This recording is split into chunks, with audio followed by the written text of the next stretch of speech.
6:16. Welcome to this meeting of the Princeton Council. Madam Clerk, have we met all the noticing requirements for this meeting? Yes, Mayor. And now please join me for the Pledge of Allegiance.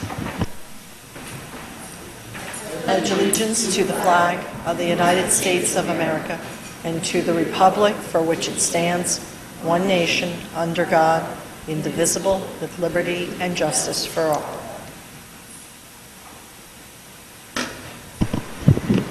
We will start this evening with announcements. Ms. Howard, any announcements? Yes, this Friday is the deadline for donations to the Human Services Backpack and School Supply Drive, and I dropped off stuff today, and they really do need, they're anticipating over 100 kids.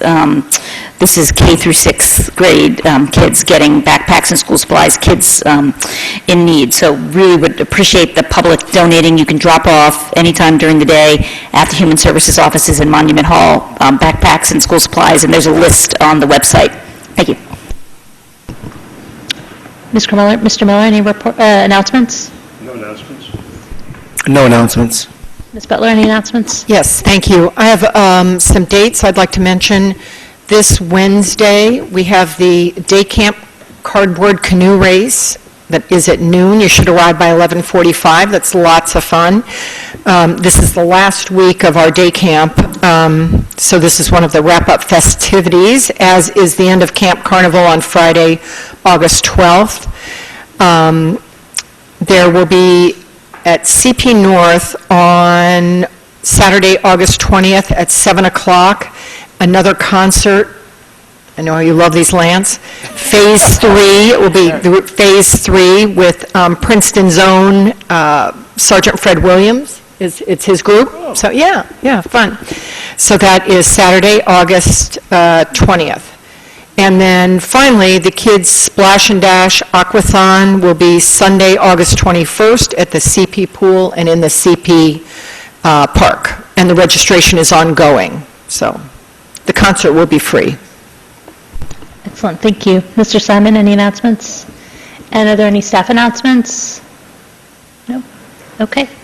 Then we will move on to public comment, and this is for items that are not already on the agenda. So there were a couple people who signed up to speak on the shade tree ordinance and are just asked that you wait until the public hearing for that. Lindy Arif, are you wanting to speak on shade tree? Okay, so we'll wait till we get to the public hearing. And Yana Moore.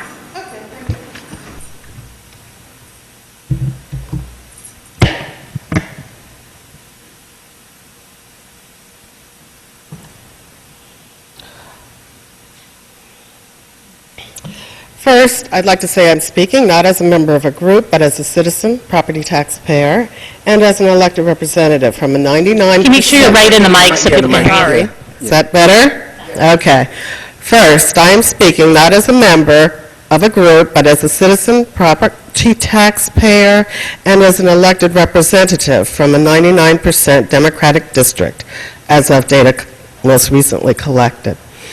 I'm here to speak briefly about my letter to the editor 2 weeks ago on the Mary Moss Playground on behalf of the Witherspoon-Jackson Historic District. More importantly, those comments on the suggested revisions to the MMP concept plan were compiled after holding 3 neighborhood meetings since May, a continuation of our monthly tradition in the Witherspoon-Jackson neighborhood.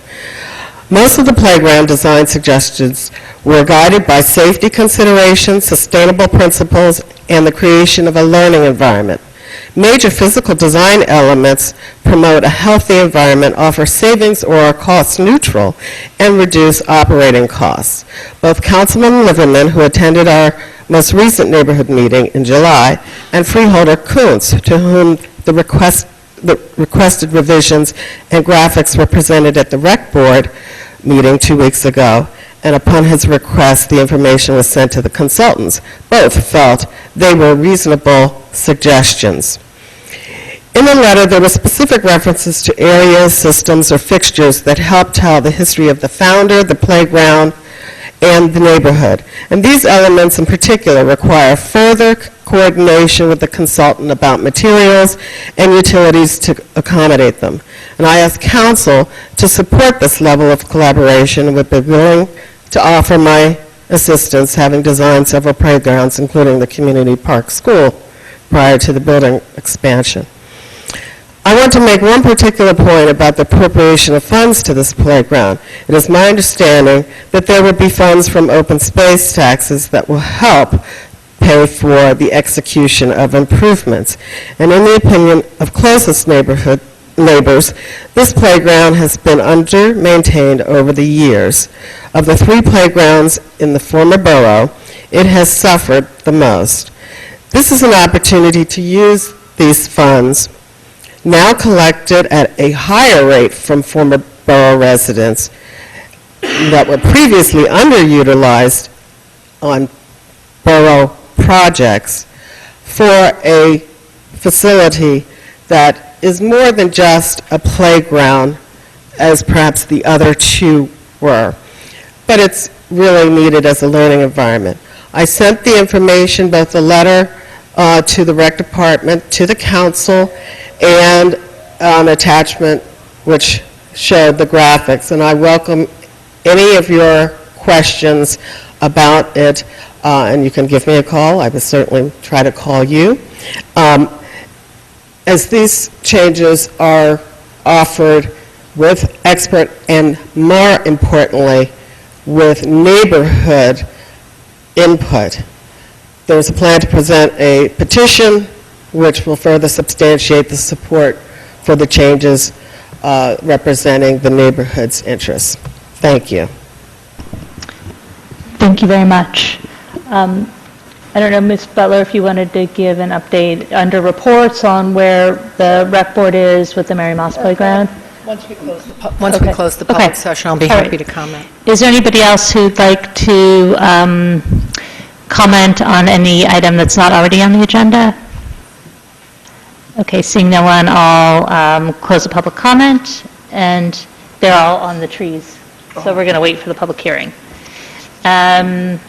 And now we come to reports. Did you want to start just with the Mary Moss Sure, one? and then it we'll- might then make we'll some go to the sense. main? The good news is, I think you all did receive the letter. I think you've also been copied on some of the correspondence back and forth.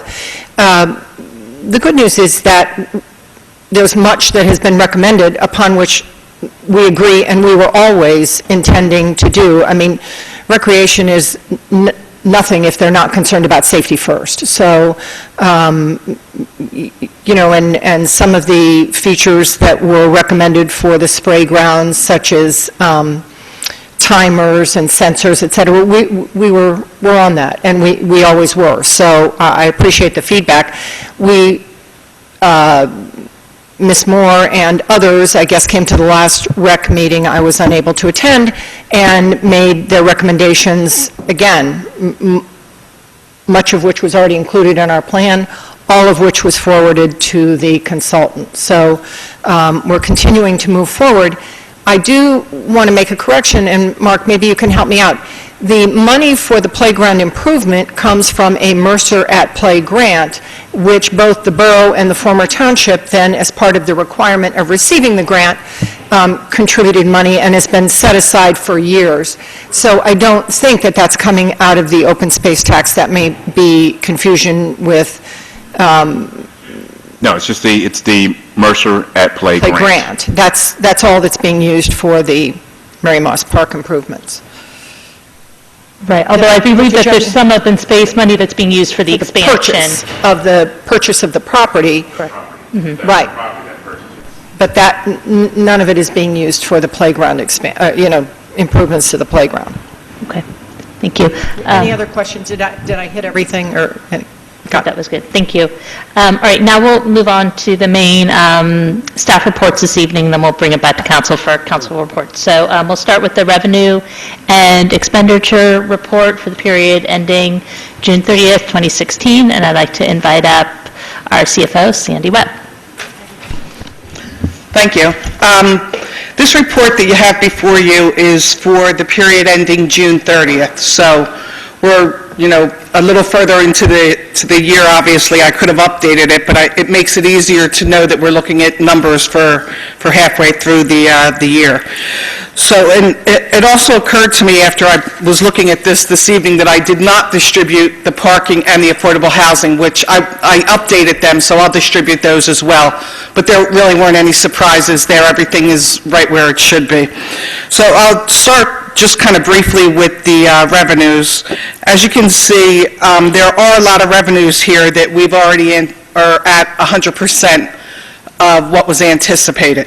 So items like all of our grants, our surplus, items that we move between funds like a reserve for debt service or assessment trust funds. So you'll see a lot of them already at 100%. There's only a couple that did cause me some concern, but as we looked a little bit further into them, they actually picked back up. Municipal court fees, this was always the one that we were a little worried about because it's based a lot predominantly on the parking tickets that are issued. And what we saw through June is that this is rebounding back to where we were hoping it would be once we added additional staff and parking enforcement. The other revenue that caused me a little bit of concern is life hazard use fees. And as it turned out, we collected another big chunk of the life hazard use. Normally, they come every quarter. This one that should have come in June, we did not get until July. So that revenue is back up to about 80%. So that's back to where it should be as well. So there's really, as you can see, there's not a whole lot of surprises in the revenues. So I don't know if anyone has specific questions, or if not, I'll move on to the appropriations. I'm sorry, what is the life hazard use fees? I'm sorry. It's based on fire inspections Okay. that are done, and this money is turned over to the state, and then the state gives us our portion back. So I think that there was a little bit of a timing delay with us filing some of the life hazard use reports, I guess. What happens is What happens is the state actually collects the fees and then pays the town. And there was a delay for some reason, we're not sure why, in getting those fees. Okay. I had a question about the hotel motel tax. So it's down a little bit, maybe from where you would expect it to be. Is that typical to have variation like that? I think or- it'll regroup again over the summer months. That's where we normally see a big pickup again for the hotel motel, because there's more people in town and, staying at the hotels and more usage there. Okay. Any other questions, Ms. Butler? I do have a quick question. Under the amount to be raised by taxation, and do we want to remind everybody at this point that taxes were due on August 1st and the grace period's over on August 10th? It looks as if we're slightly over 50% on tax receipts. Do we usually run, are we going to, what's the takeaway from that we're going to not have any delinquent taxes this year? No, I think we may have some, but I don't think we'll have what we've seen in the past. We're running better than we have run in other years. Yes. And so, okay, good news. Okay, so I'll flip over to the appropriations, and just... No, Mr. Miller's Another question. question on revenue. That is on the energy receipts tax, where your note says funds will be collected prior to year end. Yes. Are those taxes in any way vulnerable to action by either the governor or by the legislature? Well, I think they always are, but we have been told that this fiscal year budget does provide the full funding for both of those receipts. So we're expecting that we will collect them in full prior to the end of the year. Thank you. Okay, just a couple of things to note on the appropriations.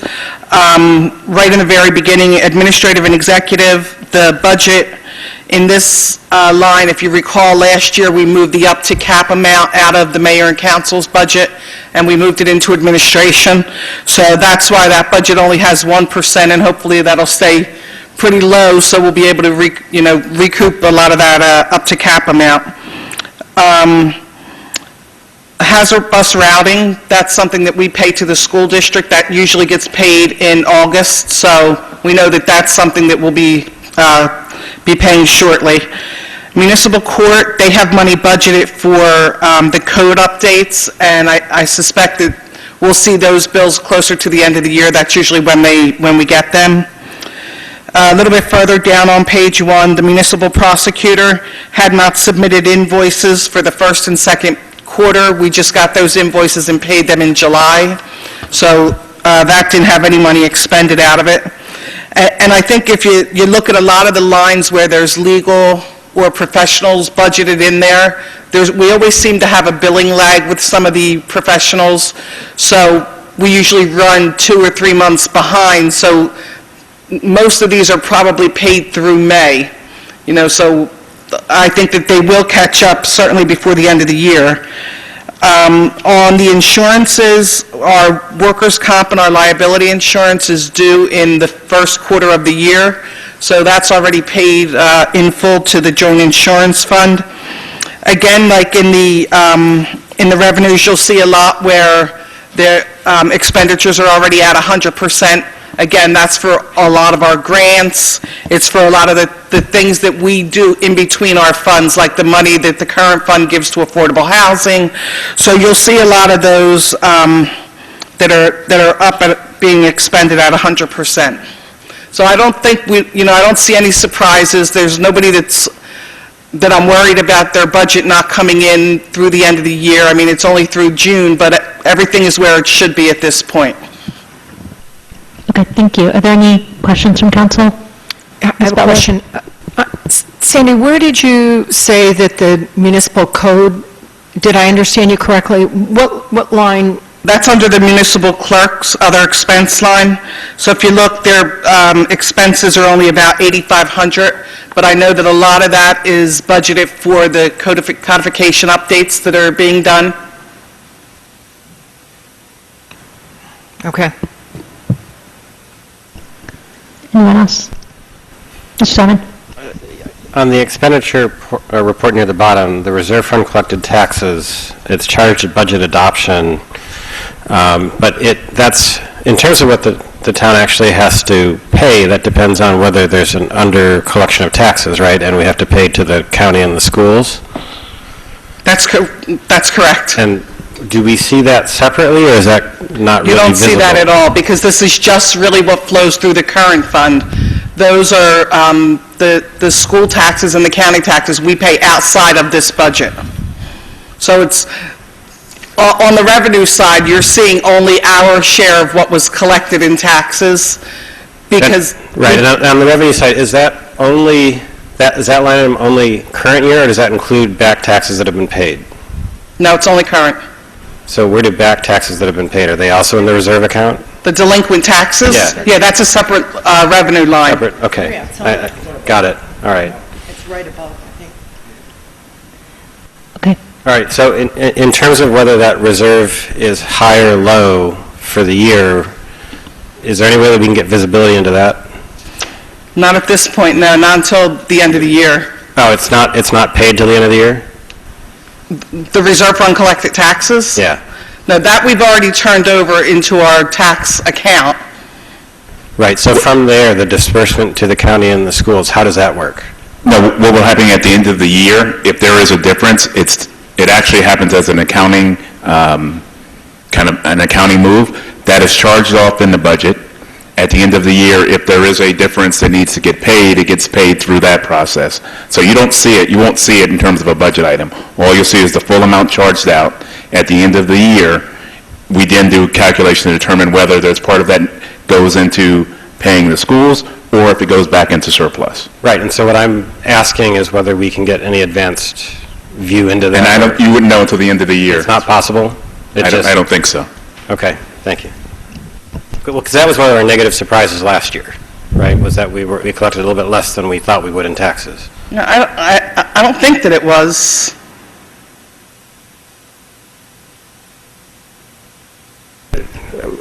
We can go into that in detail with Citizen Finance later, but we had a few surprises last year, and we were down versus projection, and we didn't have a lot of warning in the quarterly updates. So I'm trying to remember what those were and find ways to get visibility into that ahead of time if we can.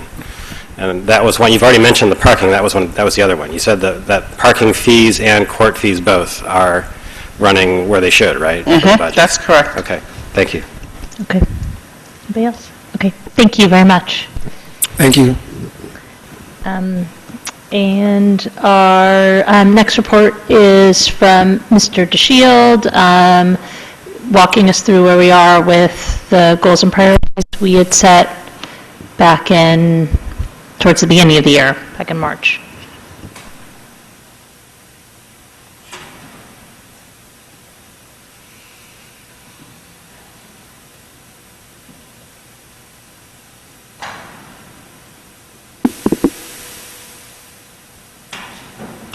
Okay, we have before you the August status report for council goals and priorities. And what we've done is categorize each one of these as either progressing, delayed, modified, or unfavorable. And I will walk through these just to quickly review the projects. First, we have the review and possible reset of the long-term capital plan, the current status of that project, based on some work that we did earlier this year concerning looking at the possibility of an in-house public works facilities. We've determined that that's not feasible at this time. Based on that discussion, it's our recommendation that we take that project, move it to the later years of the capital plan, and then relook at doing the capital plan and expanding it out greater than 6 years and redoing the plan. And the plan is to have that new plan prepared for you guys to be reviewed at the Capital Finance Committee in September and presented to council the 26th of September. The next item we have is the develop a multi-year financial forecast. We've already taken a look in terms of the finance office, the revenues and expenditure data for the last 5 years. What we have to do at this point is develop a model, a forecast model, and what our assumptions will be for the next 5 years for that plan. The plan is to have that developed by August, a draft at the Finance Committee in September, with final presentation September 26th. The next issue just recently is resolving the Valley Road building status. There was a memo prepared by the attorney concerning the ownership of that property that was sent out to council and our council the Friday memo. Basically what the memo indicated is that the property was conveyed to the Board of Ed. They have ownership of the property. Just to give you an update, I've had some conversations with the Board of Ed concerning what the plans are. At this time, there's a number of issues that's really going to drive when they'll be able to do something with the property. First being, they're trying to look at the demographics moving forward, what that's going to look like, determine, they're looking to use the property for educational use, and they want to get that information, determine what type of use. Some of the ideas, potential deals that are out there are preschool, after-school program, and a family literacy center. And again, those ideas are being talked about now. There are also, one of the major issues, in order to do this, they'll need to do a referendum. And I think people have seen the report previously. The demolition alone of the property is about $700,000. And then there will be the actual building of the facility, so they're going to have to do a referendum. They're going through that process now to take a look at that. Next item we have is continue to seek ways to constrain our legal costs. We've done a couple of things in that area, included training for the municipal clerk staff, and that's to bring in more of the OPA request review to the clerk staff. Oh, sorry. Thank you. To the clerk staff, we've had one instance of a large OPA request. We believe there's going to be substantial savings by making that move. In addition to that, we're looking at the state auditor's best practices, and part of that is to periodically solicit for legal services. So we're preparing an RFP. In fact, we have a meeting of the legal committee tomorrow to review the RFP. Our expectation is to put that out in September 6th and have that reviewed in October, and then make a decision on legal contract for the 2017 year in November. The next item that we have is development of the Civil Rights Commission and Board. As you know, we had developed an ordinance, and we brought for you to try to fast track it. The ordinance did not include a complaint process. That ordinance was held by council. We went back and we made some revisions to the ordinance to include that complaint process. That amended ordinance is being prepared, procedures are being prepared. That will be reviewed in August, and we expect that to be at council in September. The next item we have is evaluating software licenses. We've done an inventory of our existing software. We had a meeting this morning with the IT steering committee. I'm sorry. With the IT steering committee, in which what we're going to do is prepare a schedule for review of the major departmental software as they're due, and the IT committee will review those and make recommendations. The next item is to complete the fair share housing plan for affordable housing. This schedule, we're going to be flexible. Right now, according to the court, there should be a September decision on our obligations. However, we understand that will be delayed. There is a meeting in the next 2 weeks, I believe, where there will be a conference in which a new schedule will be prepared. We're currently in the mediation process, so we're working through that. So this will change once we get the new schedule for the conferences. We've completed the transportation reorganization, the bicycle master plan. The master plan has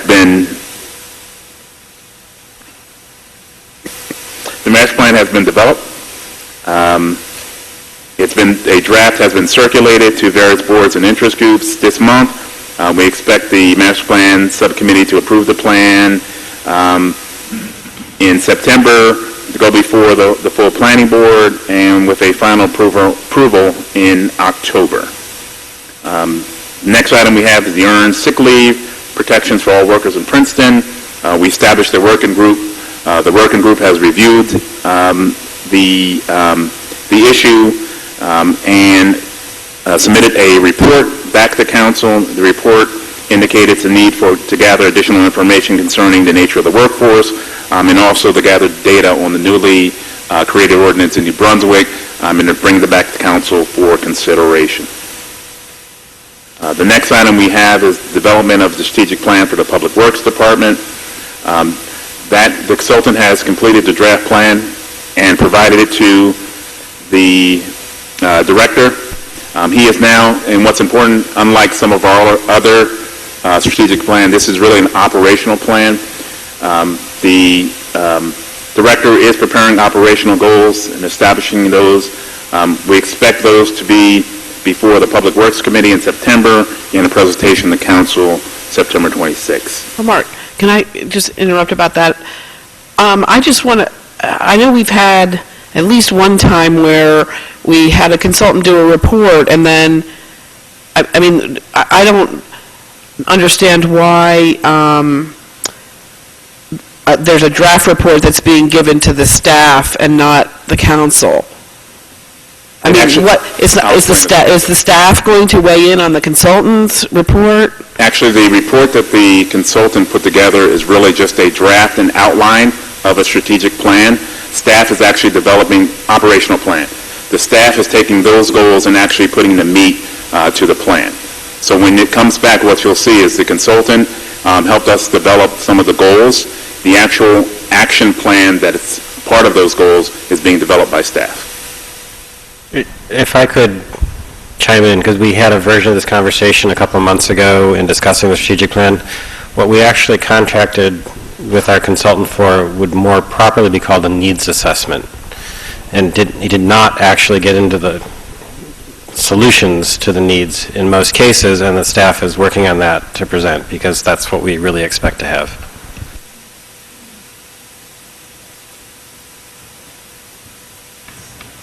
The next item is to improve customer service skills.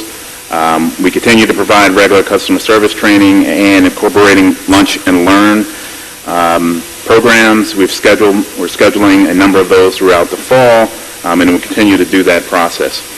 The next item is to complete the ordinance harmonization, parking ordinance harmonization. We've modified this goal a bit because it was very broad in terms of the parking ordinance, and really concentrating here on looking at the parking ordinance concerning overnight parking. Staff has developed, and working with council members, a overnight parking scheme, and that ordinance will be modified and brought to council. We're hoping to have a draft in September. The next item is to fine-tune the process for the agenda. We're currently evaluating our current software. We've also identified at least one alternative software, which we will be getting a demo, and we will be coming back to council with some recommendations on that in November, December. The next item we have is to integrate the boards and commissions into the goals and priorities. We've come up with a mechanism that we believe will be successful in providing that process, and that is to create a formal mechanism, which is a chair's breakfast that we will plan. We're looking to plan that in October, in which all members of councils plus chairs of our boards and commissions will sit down and have a discussion about the goals and priorities for the coming year. We expect to have that in October. The next item we have is to improve the appearance of the Central Business District.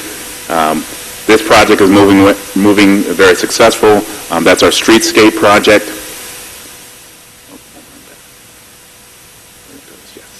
Our streetscape project, current status, we've had an interactive open house on Nassau Street streetscape improvements. There's a committee established that reviewed the streetscape designs and the draft by the subcommittee. We'll be presenting the formal drafts to the subcommittee and then have public participation moving into the fall of this year. The next item that we have... Mr. DeShield, could I interrupt? On that item, Yes. in the public process, the request was made to the public on their preference for the designs, but there was no, and it's really not the public's job, but there was no element of cost associated with the designs, other than this is more expensive than this, right? There was some of that, but really the public wasn't asked to weigh in on that. Are you, as part of this process, are you going to have some indication of the cost impacts of the various options? The design standards actually has a section that deals with the cost of those options. The next item, this is a little different from the original version you have in terms of how I categorize this. I moved it to a modified because we did change this a bit from the previous iteration, and that is the review of the parking fees, tree removal fees, and establish a policy on regulating fees. One, we'll be dealing with the tree ordinance this evening. In terms of the parking fees, staff has gone through and done a projection for the operational costs for the parking facilities, including capital, for the next 5 years. That's going to be presented to council in September, on September 26th, really to take a look at what we would need in terms of generating revenue over the next couple of years in terms of operational, and from there we can make some recommendations in terms of looking at the fees for the parking utility. The next item we have is develop and implement the economic development strategies. And the subcommittee has been meeting and has had a number of meetings with state officials and other interested parties to review that. And I know there will be a report shortly out from the subcommittee in terms of directions for the economic development strategies. And then the final one, again, this was a change from the previous plan to develop a climate action plan. We have, in looking at the plan that was previously presented, we realized that we could not make that in 1 year, so we broke the plan up into 2 stages. One is to complete, and as you can see here, a number of worksheets. These are worksheets that were established by Sustainable New Jersey to develop a carbon footprint. And what we did was change it to allow us to get credit for Sustainable New Jersey, our certification. At the same time, we're developing our climate action plan. The expectation is to complete these worksheets by November, and then in the following year, we'll be moving on to the next stage of developing a climate action plan.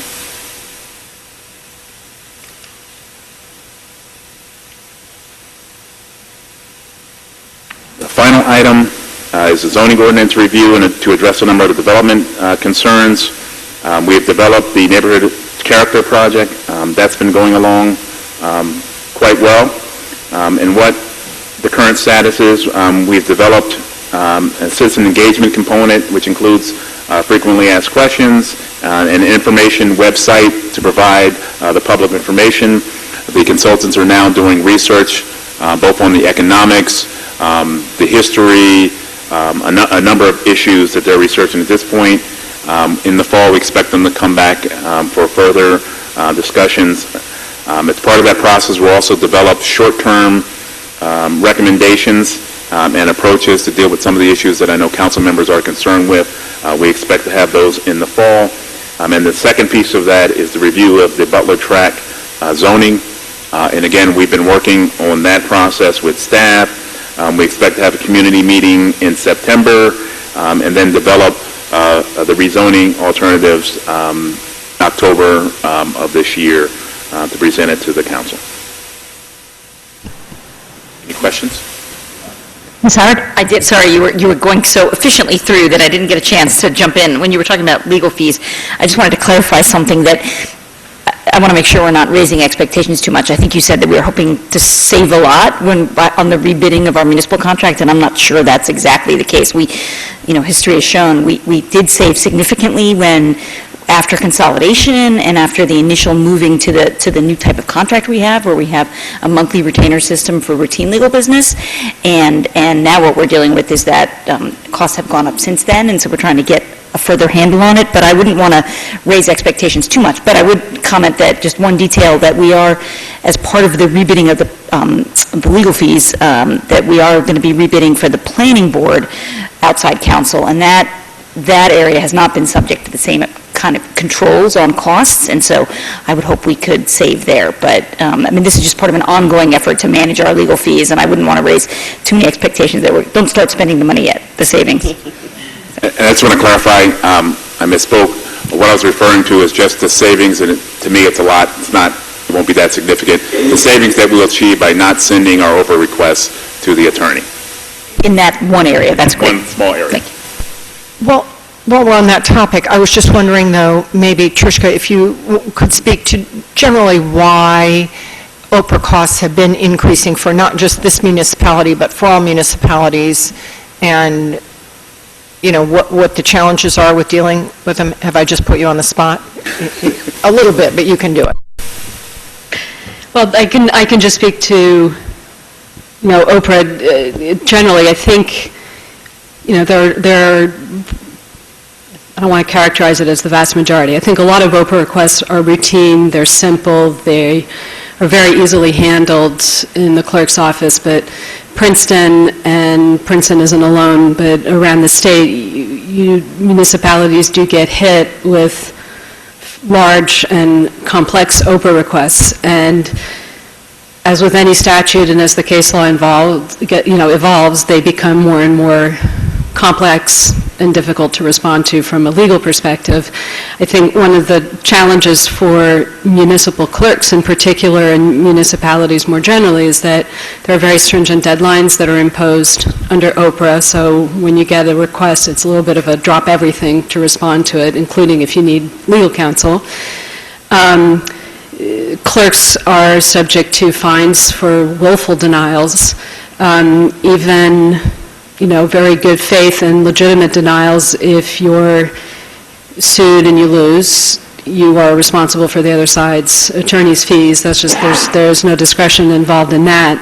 But I think just generally, a recent example is a newspaper in South Jersey submitted a pretty large Oprah request to Princeton, in fact, to all of the municipalities we represent, and we heard from a lot of other municipal attorneys, they'd received the same request. So I imagine it's gone out to every municipality in the state, although I don't know that for sure, but it's a big request. A lot of what is being sought is most likely exempt from disclosure under one or more exceptions under the statute, and in light of it being fairly novel and all of the municipalities being hit by the same request, you want to make sure that you're taking a consistent legal position in the response, but all of these do drive up municipal costs, and unfortunately this is a repeated complaint about some of the statute's requirements, not the requirement that there be open access to records. I think every municipality agrees that that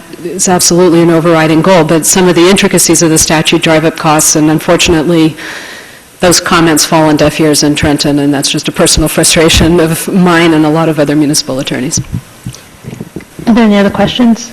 Could I was just going to add to that, Mark, that the training was done, but I also thought, and on a couple of these requests, this has not come up, but didn't we decide that these requests were also going to come to the legal committee so that we could, in some cases, people are asking for things that sometimes are public information, they could get off the website, but sometimes the request isn't that clear, and we were talking about the possibility of us reaching out to the requester to see whether we're understanding it. What is it they want? We're more than happy almost always to give whatever it is people want, if it's, sort of not a personnel issue or whatnot, but that seems to have dropped off the process. I thought that already happens as a matter of policy, that if it's unclear or really complicated, people, Yeah, so the I staff don't would think we've reach really out. had many that have been, only those ones that are of a complicated nature, we've sent, and I think the last one we did send to the Personnel Committee, if I'm not mistaken. Not the Personnel Committee, but the Legal Legal Committee, I'm Committee. Yes, I'm thinking, well, we can talk about it later. Are there any other questions about other, Ms. Butler, did you read done? I do have another question, I'm sorry.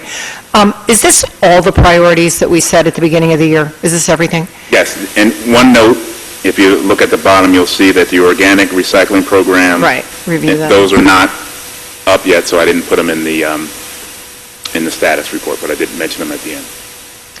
Well, so I have two comments. One is under the CBD, that was something that I kind of pushed for a lot, and I'm thrilled with the Streetscape initiative, but I still think that the appearance of there's a separate issue on just the general tidiness and appearance of the CBD, and I maybe this shifted a little bit. I think the Streetscape project is excellent. I think we're doing great things, but I don't think we've really addressed the bicycles that are still chained to parking meters and trees and, just the general not very cleanliness of the downtown, the sidewalks, et cetera. And not using the gum machine. Oh, yeah, the old gum We have a machine. gum Who knows machine. where that thing It is? hasn't been being used. Anyway, I don't know whether we can take another look at that this year, next year. The other thing I was thinking about this, and I don't know whether anybody else had this experience looking at these goals. I don't know, I can't go through, I tried to do this mentally, but I've spent a lot of time on Mary Moss Park this year, a lot. It's not even on here. And I don't know how that happens, and I think just to tuck away for when we go through this exercise again, if we want to think about the way the council, mayor and council are going to be spending our time working, like trying to make a point of who's doing what on some of these. It's great to say, let's do it, but there are also pinch points. So one of the pinch points, Bernie and Jenny, you know this, that we set aside, Lisa Maddox is working with us on the ordinance, but she's been focused on the shade tree for months. And so we have not been able to move forward with the same degree. We were clipping along on some of the harmonization of the other ordinances. And it's not anybody's fault. This just got moved as a priority, and some of the other stuff's falling behind. So I think we need to be aware of where these pinch points are, because certain parts of the work are falling heavily to people, and they just can't do it all. Like, Deanna, the engineers have a lot on their plate. Hold on one second, I just want to get everybody from council. Mr. Miller? We're now heading into the third and fourth quarter of the year, and I think it's time to start thinking about what our goals ought to be for next year. And I'm going to make a request for staff to go back a few meetings and look at the Age-Friendly Communities report that we received from the committee that worked on that with Susan Hoskins, and work through it and identify what the goals are and what the priorities might be out of that report for us to address next year. That's a good point. Anybody else? Normally, we don't have public comment for reports, but if you have something you're dying to say, please come on up. State your name and address. Robert Van Zumbush, 1113 Princeton Kingston Road. I think it's very useful to have on the displayed here, the information. However, it's so small, it's impossible to read. I just wanted to make that comment. I think it has to be organized in such a way that people even in the back row can read it. Thank Okay, you. point well taken. Okay. Any other comments? Okay, all right. Thanks, Mark. I think the other message in that is that we're going to have a busy fall, trying to get through everything before the end of the year. All right, Ms. Howard, any reports? Yes, two reports. From an animal control perspective, I'm sure people have seen more recent bear sightings around town in the news, and just want to remind folks that you can contact the police so that we can track the bear, or bears. The theory as recently that it was the same one. And also remind folks that there is bear safety information on the website. You can go to our website so you can learn how to avoid attracting bears. So this is the high season for that. Second, from Human Services perspective, wanted to let folks know that September 16th through 25th is Welcoming Week. This is organized by Welcoming America, the national organization that we are part of, and it's an opportunity for us here to highlight the role that immigrants can play in making Princeton the vibrant community that we are, and it's a chance for us to highlight the benefits of being a welcoming community. So we're partnering with the public library on a number of events for that week to highlight how Princeton is a welcoming town, and so there are going to be a variety of events, and there's still in formation, so stay tuned. But just to give you a couple highlights, there's going to be a cultural exchange expo. I think, Mayor, you're expected to deliver a proclamation there. We're going to be highlighting stories of immigrant-owned businesses. There are going to be walking tours, visiting some of those businesses. There will be a potluck dinner for students in all the different English as a second language classes in town. And we're also going to be highlighting Princeton's history of welcoming refugee families. So it's a really wonderful opportunity, and I think the timing couldn't be more appropriate for us to highlight the benefits and values of being a welcoming community. Ms. Kroller? Nothing. Mr. Miller? No reports. Mr. Liebman? No, I don't know if you were going to mention the Safe Streets. Was that in the year? Oh, you should do that. Okay. This week, the Princeton Safe Street Program is organized by basically John Bailey, who was a resident here for many years. He comes back to town and puts together a tremendous program with a group of people in town. And this week, there's going to be a number of programs. Starting tomorrow, there'll be at August 9th, they call it a Faith, Hope, and History Princeton Community Recognition of Paul Robeson, Jim Floyd, and so forth. And I'll be at the Witherspoon Presbyterian Church reception at 5, and I believe the program starts around 6:30 or 7, 6:15. And then on Wednesday, there'll be a salute. The Jackson community will salute the educators and youth and art and entertainment cultural span here. And also the 1948 Princeton Plan will be presented, and that's at the Art Council, 102 Witherspoon Street, and the reception starts at 5 o'clock. And then they're going to Thursday with the Grace Little concert at the shopping center, with some of the local churches also participating. And then it goes on. So it's a nice week of different activities that will include the entire community, and hopefully it'll be a way to help bring people together and keep children safe. Thank you. I was just going to give you a quick pool update. As of yesterday, the total entries into the CP pool this summer stand at 85,500 roughly. That's memberships, daily admissions, but it also includes all the participants in the programs that use the pool.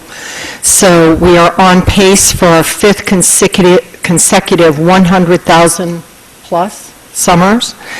Our pool membership is about 179 members over our membership last year. That's good news.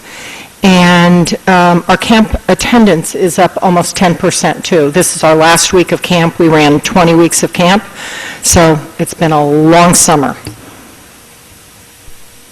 Reports. Okay. I just had a few reports. The first is that the Arts Council has been working with Avalon Bay, and there's also been a advisory committee made up of community members helping with a public art installation in front of the new Avalon Bay complex, and that's continuing to move along.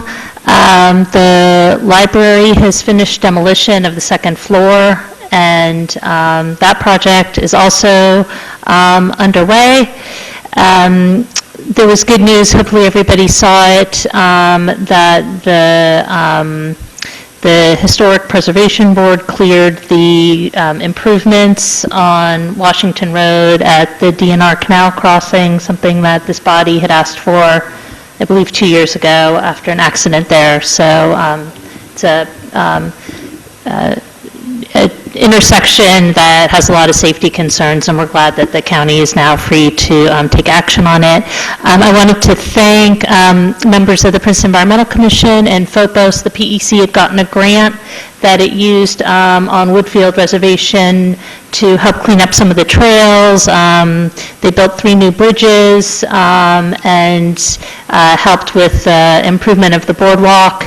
And I encourage everybody to go out. Woodfield Reservation is a really beautiful spot. Not everybody gets out there, but I highly recommend it.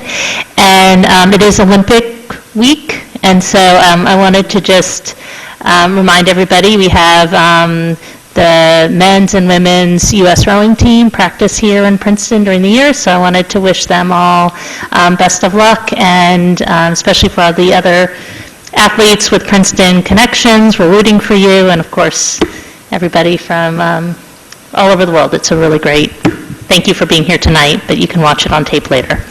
Can I comment on that? On Channel 10 News, I don't know if anyone saw it, at the 5 o'clock news, they actually featured the rowers and they said that Princeton is the best town to live in. They're very supportive. The host families are unbelievable, and the community supports them 100%. So we got a big shout out today on the news. Excellent. Liz, can I follow up the question on the Avalon Bay Arts? Would it be possible, I think Avalon Bay made a contribution of about $75,000 to the public art, and this issue has come up in connection with Mary Moss Park. We heard earlier that people have asked about a possible statue. We know what it costs to put up the Larry Ivan plaque, and I'm wondering, can we get an accounting of what that money, how that money was spent? And yeah, it ended up being more than that because they didn't think that was going to be enough to put in a large enough piece to make sense in that space, so they applied for an NEA grant successfully, and so that's helping to supplement the money that Avalon Bay is putting in. And how big was the NEA grant, do you know? I can't remember offhand, but it was close to matching, I believe. Okay, but the numbers are available, and we can... Yes, definitely. It's possible to... I can get them from Jeff Nathanson and send them around. Thank you. All right. Are there any staff reports? Mr. West? I'll quickly go over some of the capital projects. Valley Road is underway. Contractors should be done with the curbing, sidewalk, and drainage work the next couple of weeks. The next step there is for the water company is replacing the water line on Harris. That has to tie into Valley, so that work won't be done until the end of September. At that point, council will have to make the decision, providing that the trust fund hasn't started up again, if they want to proceed with the paving. The additional cost there, assuming you didn't get reimbursed from DOT, would be about $70,000. Great Road and Mountain Road traffic signal, the physical road improvements have been completed. The signal will be going in September. Davies Drive has been completed. Bouvant Drive in White Oak is planned for milling and paving next week. On Pardo, the curbing has been installed, and the paving again will be done after White Oak. And let's see, the Snowden sewer line, that work is actually due to start tomorrow. And then the 2016 striping contract, just we're getting all the paperwork involved there. Jack, a question to go back to your first update about Valley. So remind us, given the unfortunate stalling of all state funding of transportation projects, we've gone ahead with the money we had to do that work, and what you're saying is we're going to reach a point at which we're going to need to decide what to do without the state money? Right. We received approximately $280,000 state grant. We've already received 75% of that, or $212,000, and that's primarily for the paving of the road. So what happens is, right now, everything is stopped. We've proceeded with the work, doing all the part that the municipality has funded, but the final paving work, that was funded by DOT. So at that point in September, the end of September, assuming that the program hasn't started up again, we'll have to make the decision if we want to proceed or put the project on hold. If we proceeded to use other funds, and the state eventually got its act together, could we get reimbursed? If we did it, is there Theoretically, yes, you would be sequencing reimbursed. from- I mean, there's always that gray area that if the state wants to play hardball and said you proceeded without approval, we're not going to fund you. I mean, I don't know that would happen, but it's a possibility. Okay. Any other questions? Any other staff reports? Yes, Mayor. Or were you done? Done? Did you want a quick update on the storm? Yes, please. We had a lot of rain. So basically, first of all, I'll start with the rescues and the fire and first aid. There was 3 cars that were flooded on University Place, and a total of 7 people had to be rescued. 1 car on Alexander and West Drive, 1 car on South Harrison, and 1 car at 300 River Road. The fire department responded to approximately 15 flooded basements. Engineering has probably got a call from another 10 or 15 people on top of what the fire department responded to. We also had a house fire at 34 Edge Hill that was caused by the flood. Basement, and the garage was under the house, so all the water came down the driveway, flooded the basement, and shorted out the electrical system, so there was a house fire there.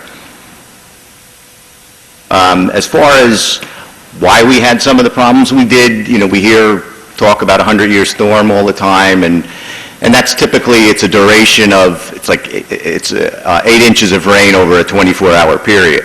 We had 5.7 inches of rain in 2 to 3 hours. So basically, the storm sewer system just couldn't handle that much rain in that short duration. And that's what caused a lot of the problem. The storm was localized. It was Princeton, West Windsor, and a little bit into Plainsboro. So we got the brunt of the storm here. One of the issues that the engineering department is dealing with now is we have a lot of residents that, whether their house got flooded or their yard got flooded, is concerned that the system in the street is inadequate.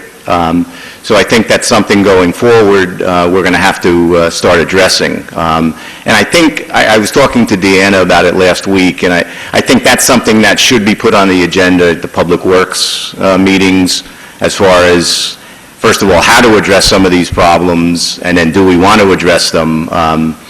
Is there a solution, and how do we fund it, and that type of thing. So I think that's something we want to look to in the future.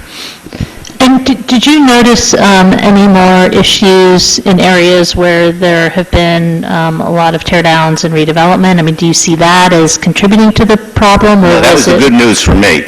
I expected a lot more drainage complaints, especially in the areas where we've had complaints in the past from some of the tear downs. I didn't receive any, not saying they didn't happen, but I didn't receive those calls. So I think a lot of the drainage work that was done in coordination with those tear downs seemed to have worked. So are you Ms. saying Graf? that more flooding has happened besides say this is a 100-year flood, or storm? When I say 100 years flood, and we have them every year, people don't believe me anymore. So is that what you're saying? Yes, the intensity of the storms is increasing, the frequency we is have had increasing. our drainage problems have increased, is that what you're saying? Because Because of these intense storms that are happening more often. I mean, it's, like I said, it seems to be every year we're getting one of these storms where there's flooding. And I think what the issue is, the systems can handle, are adequate. The problem is, as he's indicating, we're getting more and more of these very heavy storms, and the question we have to ask ourselves is, what do we do, if anything, about that moving forward? Do we try to engineer to those 100-year storms that are coming more often, or are we adequate? And at this point, I think we are. Right. I would say, too, I think going back to the Climate Action Plan, I see a big part of that plan for Princeton as resiliency planning, and I think that, we have to acknowledge what's happening, and then I think we have to ask, what are we going to do given that the climate's changing? So I think there needs to be part of it, what can we do to minimize our emissions, but I see that as only part of it, and the other part is starting to plan now about how are we going to handle having more water. Right. I guess I was interested in the data that says that we've had more problems with stormwater drainage in the last, say, 5 years, because that's what I think that's what you're saying. Mm-hmm. Right? The frequency of these storms is definitely increasing. Jack, one of the effects of a storm like the one we had is that a lot of debris gets washed onto the storm sewer grates and into the entrance to the culverts. And I think that one of the things we need to pay attention to after a storm like that is to make sure that the grates are clear and that the culverts aren't blocked. And that could be a first step. Yeah, that's always a problem. Obviously, anytime, even if it's a small storm, that's an issue with debris potentially clogging culverts, and they do have to be cleaned on a regular basis. Same with the inlets in the street. In the fall, when you have the leaves on them, when you have a big storm, you have to make sure that they are clean. Yeah, that's a separate. Mr. Simon? Yep. I had a neighbor, and I'm not sure if they've reached out to you yet, but just for anybody in the public who's hearing this, if they did have issues with water flow that were unusual, and on Harriet Drive we did. I have one neighbor who's lived there 50 years, and she said this is the worst that we've seen, and it was worse than Irene. I lived here through that, and that was the worst I had experienced prior to that. So should they be contacting the engineering department with questions or concerns either around sort of the level of water at the time of the storm or culvert issues Yes, and things anybody like that? who had an issue, we want them to contact us because we're trying to map it also. Some of the issues weren't necessarily caused by just the storm, and we had cases where somebody's sump pump failed. So that's not necessarily from the storm. I mean, there's a lot of water that probably made it fail, but it's not a grading issue or an issue with the system in the street. So we are trying to track anybody who did have a problem. Like I said, the fire and first aid only had 15. We probably had another 10 or 15 on top of that, but I'm sure a lot more people in town had water in their basement. So we want to be aware of it and try to figure out why it happened. Right. Well, one of my neighbors reported that on Harriet Drive, Harry's Brook, near Harriet Drive, the flow of the brook has actually changed as a result of the storm. And that includes changes that were in part engineered a few years ago. So I don't know if that person's reached out to you yet, the person who lives on that property. Not to myself, Okay. unless they reached out to Deanna or Alina. All right, I'll try to prompt that again. Okay.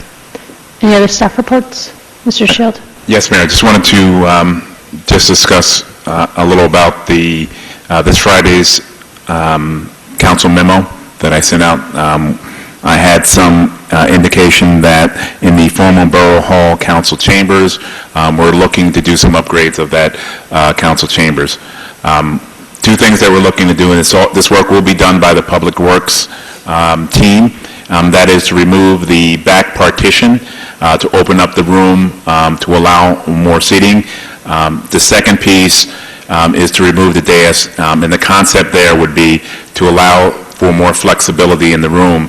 By moving the dais, we can then put, if we wanted to use a dais, you could use tables with skirts, and then you can configure that any way you want instead of the kind of the current configuration that's there. You could also, it would allow us to do presentations in the center of the room by being able to use that space. And again, that will be work that will be done by the Public Works in terms of the demolition there. And I know it's some concerns, so I just want to get any feedback from council. I express concern, so I'm not aware that we've had a lot of requests to use that room, and it's been unavailable because of its configuration, but, and with all the things that we have to spend money on, I just didn't, I didn't see how that rose to the highest level. I think the dais is expensive, and you know, once it's gone, it's gone. We'll never put it back. And I wasn't sure that a two-step process might not make sense, like take the back wall out, that would expand the room. But when we've met in there, whoever's setting up the room, it's not how we used to meet. 7 of us could easily sit at the dais, we always did, if we were ever meet there. But we're not meeting there. There's resistance to meeting in there. So I don't understand how that rose to the level of something that, to the top of the list of things to do. And I'm just afraid that once it's gone, you know, we don't have the money to put it back. Well, I can provide some feedback on that as liaison, as one of the liaisons to Princeton TV, along with Councilman Miller. They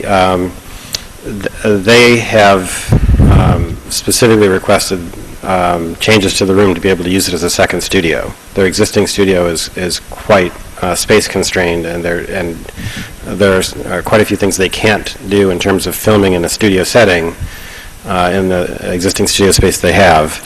And they've also committed in their capital budget, I think it's approximately $100,000, to changes, basically equipment that would be usable in that context. But the municipality, I think we had approved, if I remember right, $30,000 in our capital plan, and it was for sort of more general changes. In addition to the physical changes, one of the issues that needs to be worked out is how to share the space effectively and fairly across the groups, because there are several service organizations based in that complex that all have use for that space.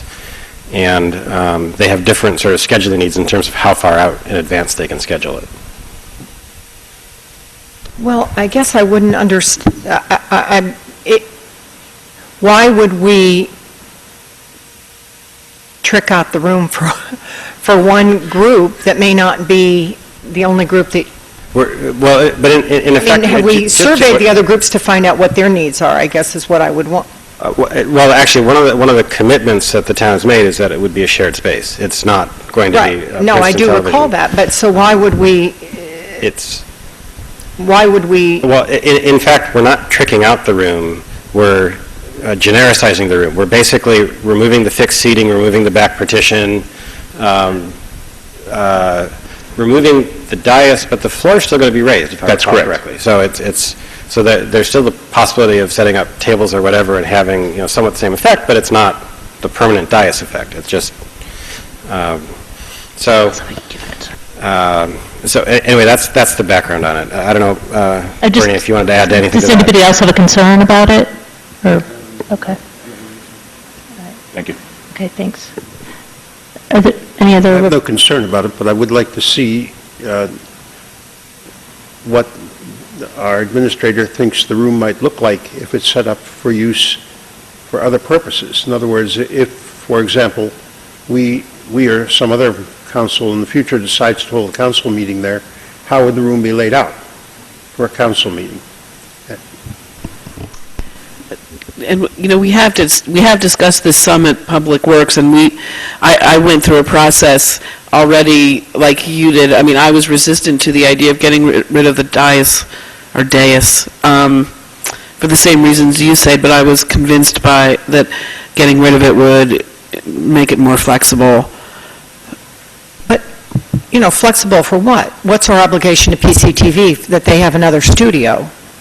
Right, but we're spending the majority of the costs are being borne by PCTV, correct? Sorry, this phase that we're going through now, which is just a demolition, and again, as I said, will be done by our staff, so the labor, it's really materials and the opportunity costs for us actually getting some guys in there to do the demo.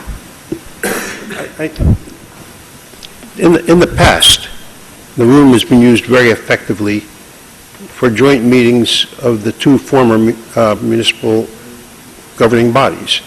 And there were 12 people at that time that sat around tables at the same level as the public. And frankly, I think that's a much more effective and approachable way to hold a meeting than to have the elected officials sitting on a dais like this dais here, which has all the trappings of a high court.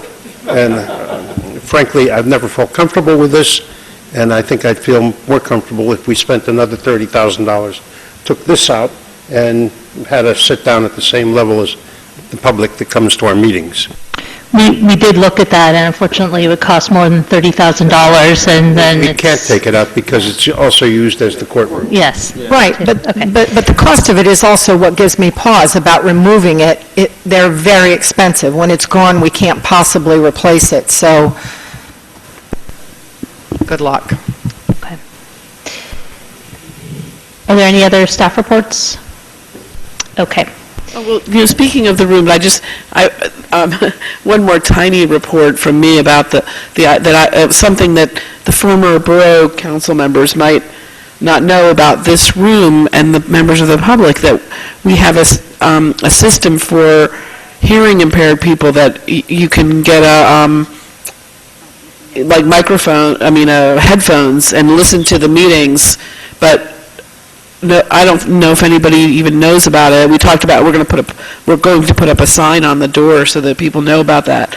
Did you know about that? I know about it either. Probably the township people knew about it. Oh, you didn't know about it either? No, I didn't know. Yeah, there's a whole system.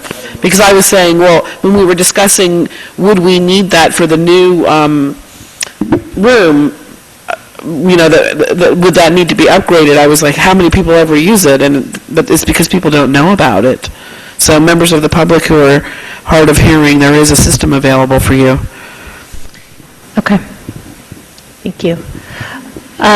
Okay, so I think we're done with reports, and now we will move on to the ordinance public hearing.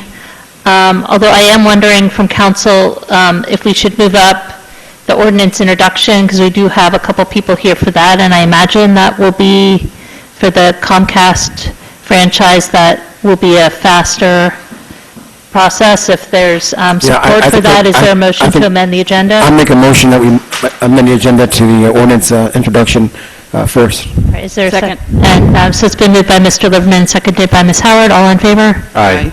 Any opposed? Okay, so we're amending the agenda, and we'll take up the ordinance introduction 2016-35, an ordinance granting renewal of municipal consent to Comcast of Central New Jersey to construct, connect, operate, and maintain a cable television and communication system in the municipality of Princeton, Mercer County, New Jersey.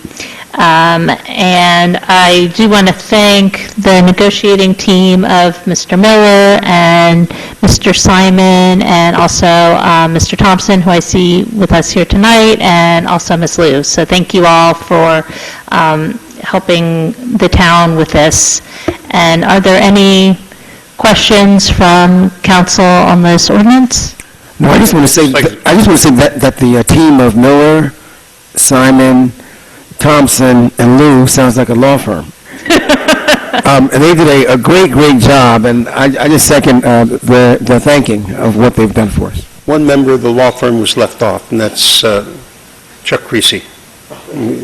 So it would be Thompson, Lou, Simon, Miller, and Creasy. So with that, I'd like to introduce Peter Thompson, who chaired the negotiating team, and Donna Lou from PCTV, who are here with us to support the introduction of the ordinance.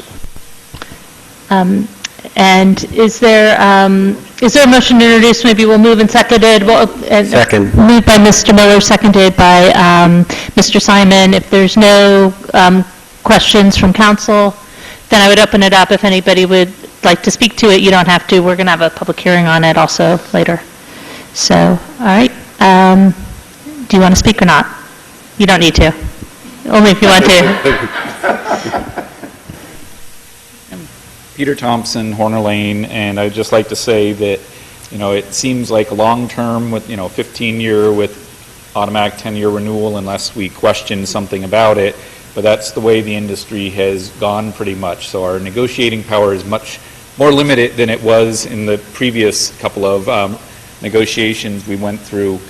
But we do have competition with Verizon Fios in the area, and I would have no difficulty seeing even further competition coming up as we get more and more of the wireless options that are popping up all over Princeton. So I'd say Comcast, what sort of held the process up for a while was that we insisted that they support the fiber optic network that we put in under RCN, Patriot Media, et cetera, all their different names, that connect all the municipal locations and all the schools in Princeton. And they've been trying to get away from supporting that sort of function in other towns around the state and the country where Comcast serves. So we were able to negotiate that they would maintain it and not charge us for it and various other terms. So it's a valuable resource for the town and the community and the schools.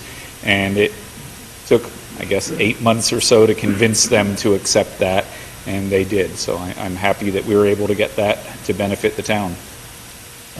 Thank you. Thank you. Thank you. Okay. Madam Clerk, please call the roll. Ms. Howard? Yes. Ms. Crum Miller? Yes. Mr. Miller? Yes. Mr. Liverman? Yes. Ms. Butler? Yes. And Mr. Simon? Yes. Motion carries. The public hearing for this ordinance will be on September 12th, 2016. So thank you very much again. And now we will get to the ordinance public hearing of this evening, 2016-34, an ordinance by the Municipality of Princeton concerning trees and shrubs, and amending the Code of the Borough of Princeton, New Jersey, 1974, and the Code of the Township of Princeton, New Jersey, 1968. And there was a memo included in the agenda packet that went through a lot of the details. I would start at council if there's any questions or comments before we open up the public hearing. Mr. Miller? I'd like to take a minute just to introduce the members of the Shade Tree Commission who are here to support the ordinance. Sharon Ainsworth, Chair of the Shade Tree Commission, Victoria Eargood, and Janet Stern, both of whom worked very hard for about a year on the details of the ordinance, and Lorraine Konopeka, who is our municipal arborist, who worked very closely with the Shade Tree Commission in the preparation of the ordinance. I want to extend my thanks as well to all the members of the Shade Tree Commission and to Lorraine. I know this represents an immense amount of work, so thank you. Is there any other questions from council before we open up the public hearing?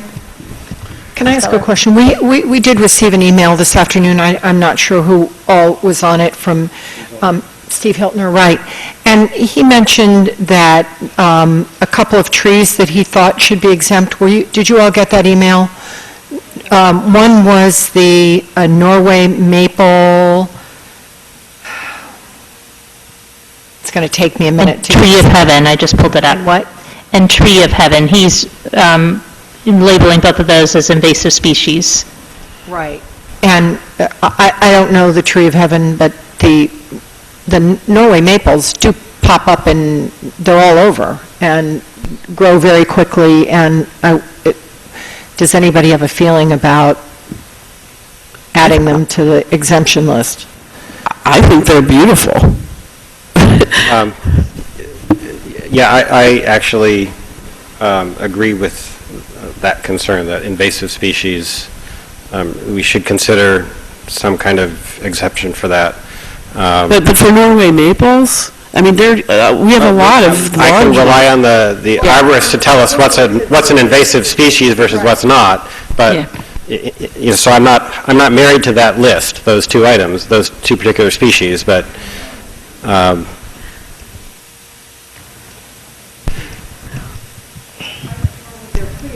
Why don't we hear from Ms. Konopka? Okay, well, there's a lot of invasive species are usually plants that are not indigenous to North America.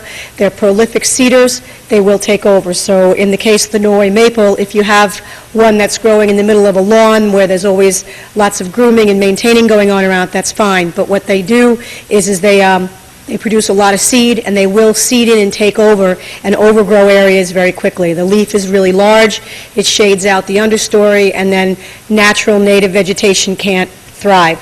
The list, if you start making a list, list is good, it's always nice to have a list. There's a lot of trees that could qualify to be on an exempt list. So when you start making up a list of exempt trees, a lot of our entire makeup, I mean, people who are really dedicated to native species, they want to see the perennial gardens be wiped out. They don't like hostas, they don't like wisteria, they don't like a lot of things that are actually beautiful and flowering and nice. So as far as Norway maple, tree of heaven is also, it's Ailanthus. It fills in, usually when you're on the Cross Bronx Expressway, those trees that are growing out in the middle of the median, those are the tree of heaven. That's where they grow. They're really tough urban, but they also are prolific cedars and they will take over. They're weak wooded. Usually these invasive trees grow very fast, so if you've got fast growing trees, they're weak wooded. There's a whole bunch of different cherries that can be considered invasive. Black locust can be considered invasive. There's a really long list if you get really involved with the invasive species. And just saying 2 plants on a list, if we're going to start a list, there could be a list of 10 or 15 trees that I think could be considered. And we talked about coming up with a list, but we didn't want to necessarily box ourselves in either, because there can be nice-looking Ailanthus trees. There can be. I got 25 here. She got the list right here. There's a New Jersey invasive tree species task force specific to New Jersey, and there are at least 22 to 25 trees on that list. I have a question, I think, for our lawyer, just in terms of how an ordinance could deal with something like this, because I know also the ash tree was brought up too because of the emerald ash borer, so there might be a tree that somebody's concerned about even though it's not technically sick yet. Is there a way to refer to some list that the arborist keeps that is maybe approved by the Shade Tree Commission that we don't actually go through the details of in the ordinance? In that way, it would give us the flexibility, because there might be other things in the future that you might want to put on a list or take off a list. I mean, I'll just add in, I think that's a great idea, because you'd want, as science evolves and our understanding evolves, we want our experts to be able to take advantage of the expertise out there, and so we wouldn't want it every 6 months coming back, oh, there's new evidence about a tree. We would want to empower experts to be able to, if could we sort of delegate that authority so that they could rely on the latest expertise?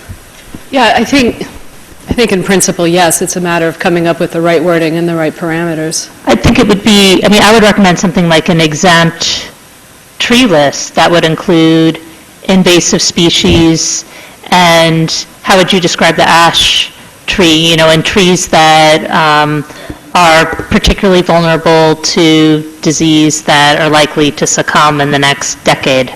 Well, it's a fine line. I like to look at the ordinance as a tree preservation ordinance. It's about preserving trees and preserving our canopy in town. If we start making up a list, there are people out there that want to cut down every single tree in sight for whatever reason, personal, development, backyard fun, whatever it might be. Improvements in storm water management, detention basins, all these different reasons.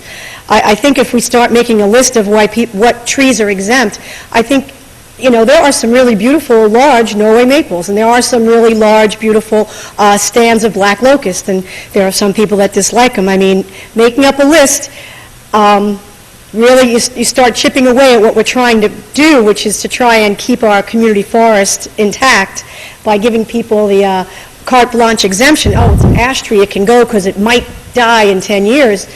I mean, that's the struggle we have. We get calls all the time concerned about they're cutting down all the trees, and if you come up with a list of 25 exotic invasive trees that aren't considered indigenous to North America, and I can just cut them down, there'll be a lot less canopy out in Princeton and all of New Jersey, actually. So as much as it's easier to say, oh yeah, it's easier for me to say, oh yeah, we can just check that off, but I mean, I think that saying if a tree is hazardous, it has structural issues, storm damage, it has a fatal disease like Dutch elm disease, it has a fatal disease like bacterial leaf scorch, or it's 50 or 70% canopy gone, it's an ash, we know we've got emerald ash borer, those qualify the tree to be exempt. But we've got some beautiful, large, gorgeous ash trees on people's property on some of these older pieces that are getting, they're up there for, maybe sale and maybe some subdivision. I don't want to see that ash tree that's perfect, that's 36 inches, just be cut because it might get the insect eventually in 8 years. That's not the purpose. It's a tree, to me, it's a tree preservation ordinance, and we shouldn't be making lists of why things should be allowed to just be cut down willy-nilly. That's just... Okay. Something else to remember is that the beauty of having a shade tree and an arborist, a great arborist, is that those conversations happen, and that's when I know that Lorraine goes out and talks to homeowners, and I'm sure she would be encouraging people not to plant the invasive species or making recommendations like that. And the Shade Tree Commission also has on their website a list of recommended trees, and they work pretty hard to get rid of invasive species, but not like... Yeah, when we work with developers, when they have to do their replacement plan, there's usually a couple of ornamentals in there, but we're always trying to get them to put in the, native shade trees, restore our streetscape trees, put them where you can, not under wires and things, but working with all the parameters. I mean, we do have a lot of ornamentals, and they happen to not be native, but they are beautiful, and they do add a lot to our town, our suburban streets and all, but I don't know, I'm kind of nervous about just... Because if you make a list of 4, like Sharon pointed out, there's 21 more she just pulled up in a flash, and then, so it's, Your point's well taken, and it sounds like the Shade Tree Commission considered this too and talked about it. Mr. Simon? Well, there may be a way to deal with it without giving carte blanche to deforestation of lots. The suggestion we got in the email that Councilman Butler mentioned was that an individual could remove 1 tree from a lot per year. And in fact, it was kind of eerie to get that email because in making my notes, preparing for this, one of my notes was that an individual could conceivably be permitted to remove 3 trees in a lot in 2 years with some kind of a clawback provision, actually penalizing provision if they perform demolition work over a 2 or 5 year period or something like that. The reason I started thinking along those lines, and the reason actually that email resonated for me is because if I think about sort of the recent teachable moments for trees in Princeton, there's been essentially 3. One is the tear-down epidemic, and the deforestation and the cost is relatively minimal, and I think the ordinance proposed changes very well address that particular issue. But there's 2 others. One is Hurricane Sandy, when our town became cut off from the rest of the world, largely because of trees down, and within the town, sections of the town became cut off largely because of trees down, and individual homeowners had trees come down on their homes, and some individual homeowners decided to cut down a significant number of trees because of the threat they posed to their homes afterwards, even though they didn't come down. I don't see that particular lesson being addressed anywhere in this, and I realize that we already went through a process back in 2014 where we could have addressed it, and I'm basically having buyer's remorse on that. I think that we should be a little bit more flexible to the homeowners in terms of making decisions around safety that are a little bit more expansive than simply imminent danger. I think risk to life, safety, and property is a better standard than imminent danger to life or property. The third teachable moment is the emerald ash borer, which we have now. And I was not actually happy with our attorney's representation of how that would be handled, and nor with yours, Lorraine, I'm sorry. But we've basically made a point of telling the public that we're going to have to spend a lot of public money, and also people should be prepared to spend their own money to deal with the emerald ash trees that have to come down. And one of the findings is that they're more dangerous if they die. They actually are safer to take down while they're still alive. So if somebody actually intends to do that, this ordinance seems to be getting in the way of that. And so I've come to my preference would be that we try to address those issues in this ordinance as we go forward, that this should require a little bit of reworking, maybe along the lines of allowing property owners to remove one or two trees, and also putting in some kind of language to make sure it can't be used to facilitate tear downs. In other words, demolition fees go up if you've done this. Maybe a permit's required, but the fee's not required. One much smaller point I'll make is we just had in our council goals emphasis on improved customer service, but this ordinance actually goes the other direction and makes us less responsive, gives the town an extra week to respond. And I think if our goal is really to improve customer service, we should not be moving in that direction. We should be maintaining or improving responsiveness, not running into the ordinance delays. Could I? Ms. Butler? Well, I think you should also say about the emerald ash borer, it's 100% Yes. fatal, so that, even if a tree's not sick now, the projections are that all the emerald ash borer trees will be wiped out. So it's, unless someone treats them.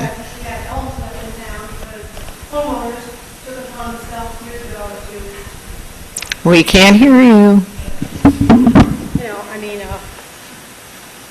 Years ago, people took it upon themselves to treat their elm trees with a fungicide. Right, with that exception, unless someone makes a significant investment to... Right, so it's the same thing. In perpetuity.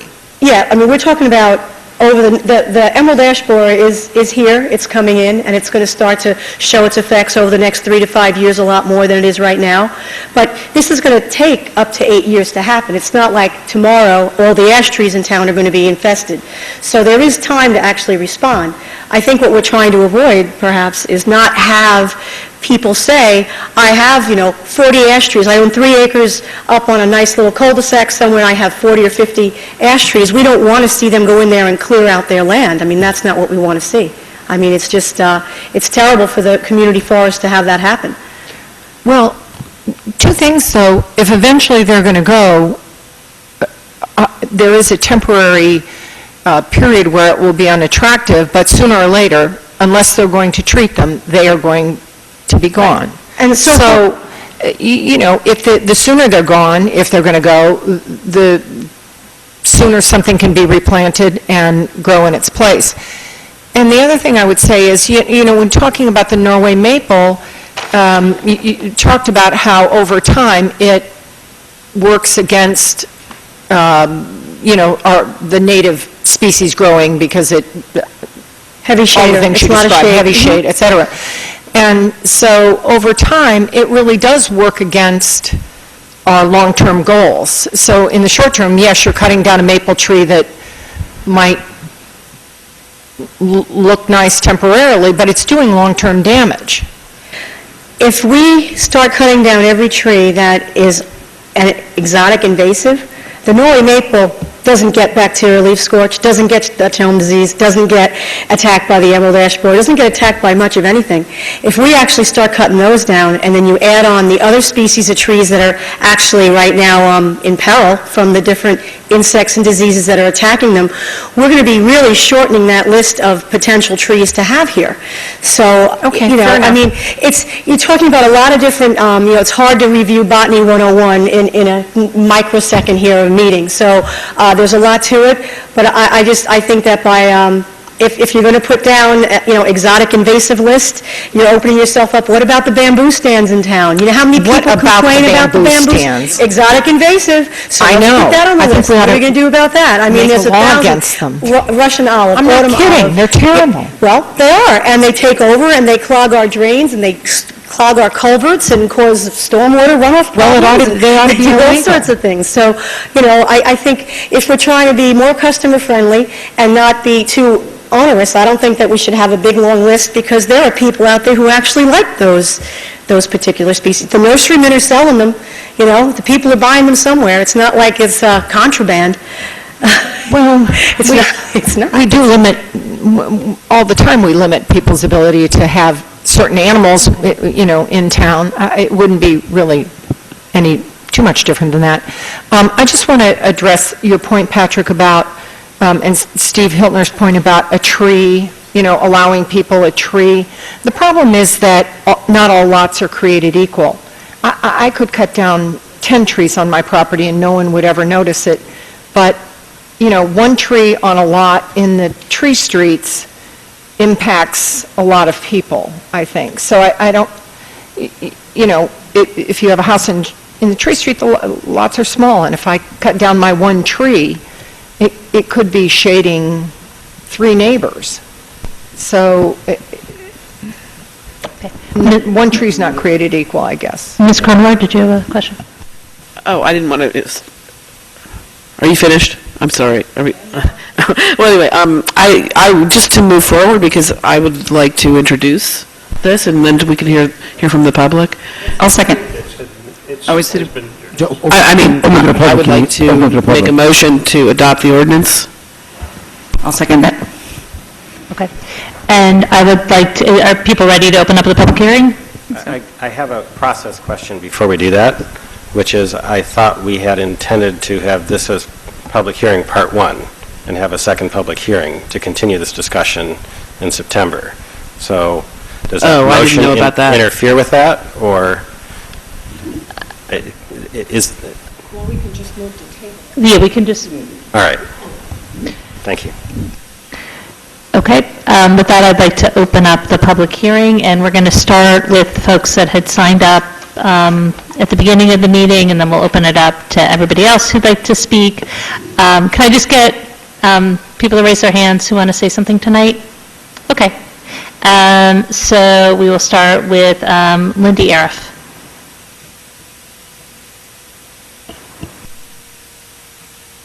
And just make sure you're speaking straight into the mic so that your comments get recorded.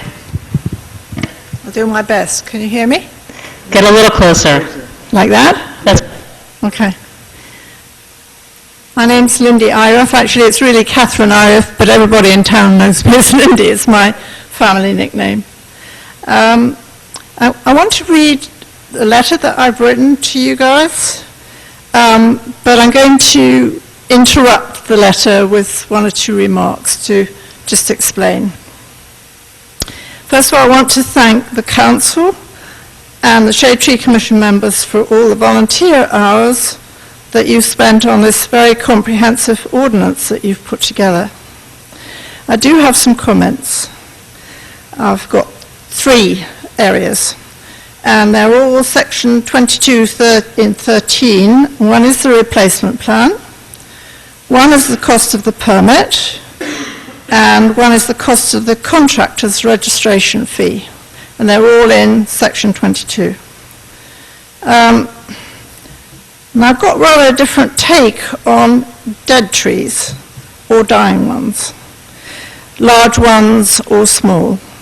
Because if you've got a large oak tree with leaf scorch, or an ash, My neighbours on either side of me in Dodds Lane have dying oak trees. I have one that's been dying for about 10 years.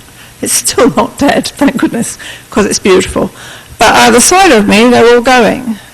And they cost thousands of dollars to cut up and dispose of. I mean, it is actually frightening. It's like half of your taxes for one tree. It's huge. And I don't think that this has been addressed in this ordinance. So I've got some rather peculiar ideas, which probably aren't going to go anywhere. But I think in the case of a dead tree, that we should encourage the homeowner to actually take it down, and not because of the cost, not only of the permit, which is apparently going to go up, but everything else, that perhaps in those cases you could waive the cost of the permit. And then in my letter I say, and instead of ordering them to replace that tree, you suggest that they consider replanting where possible, and maybe the Shade Tree Commission could pay either $25 to them or give them a tree. I say give them a tree. In the Barbara Smoyer Park, it is a disgrace. Some years ago, the Shade Tree Commission pruned those trees. It was the Township Shade Tree Commission. And then subsequently, they were all potted up. And they were supposed to go to Mountain Lakes. Some of them did. And if you walk through an area that's been protected in Mountain Lakes, they are dead in their pots and were never planted. We still have trees in the Barbara Smoyer Tree Nursery, and nobody's done anything with them. We've got trees, why don't we give them away? So that was to encourage a homeowner not to feel that this ordinance is pretty brutal. So what I now say is, at the moment, given the presentation in the ordinance, it reads as rather dictatorial. Shade Tree Commission needs to communicate firmly, but not aggressively.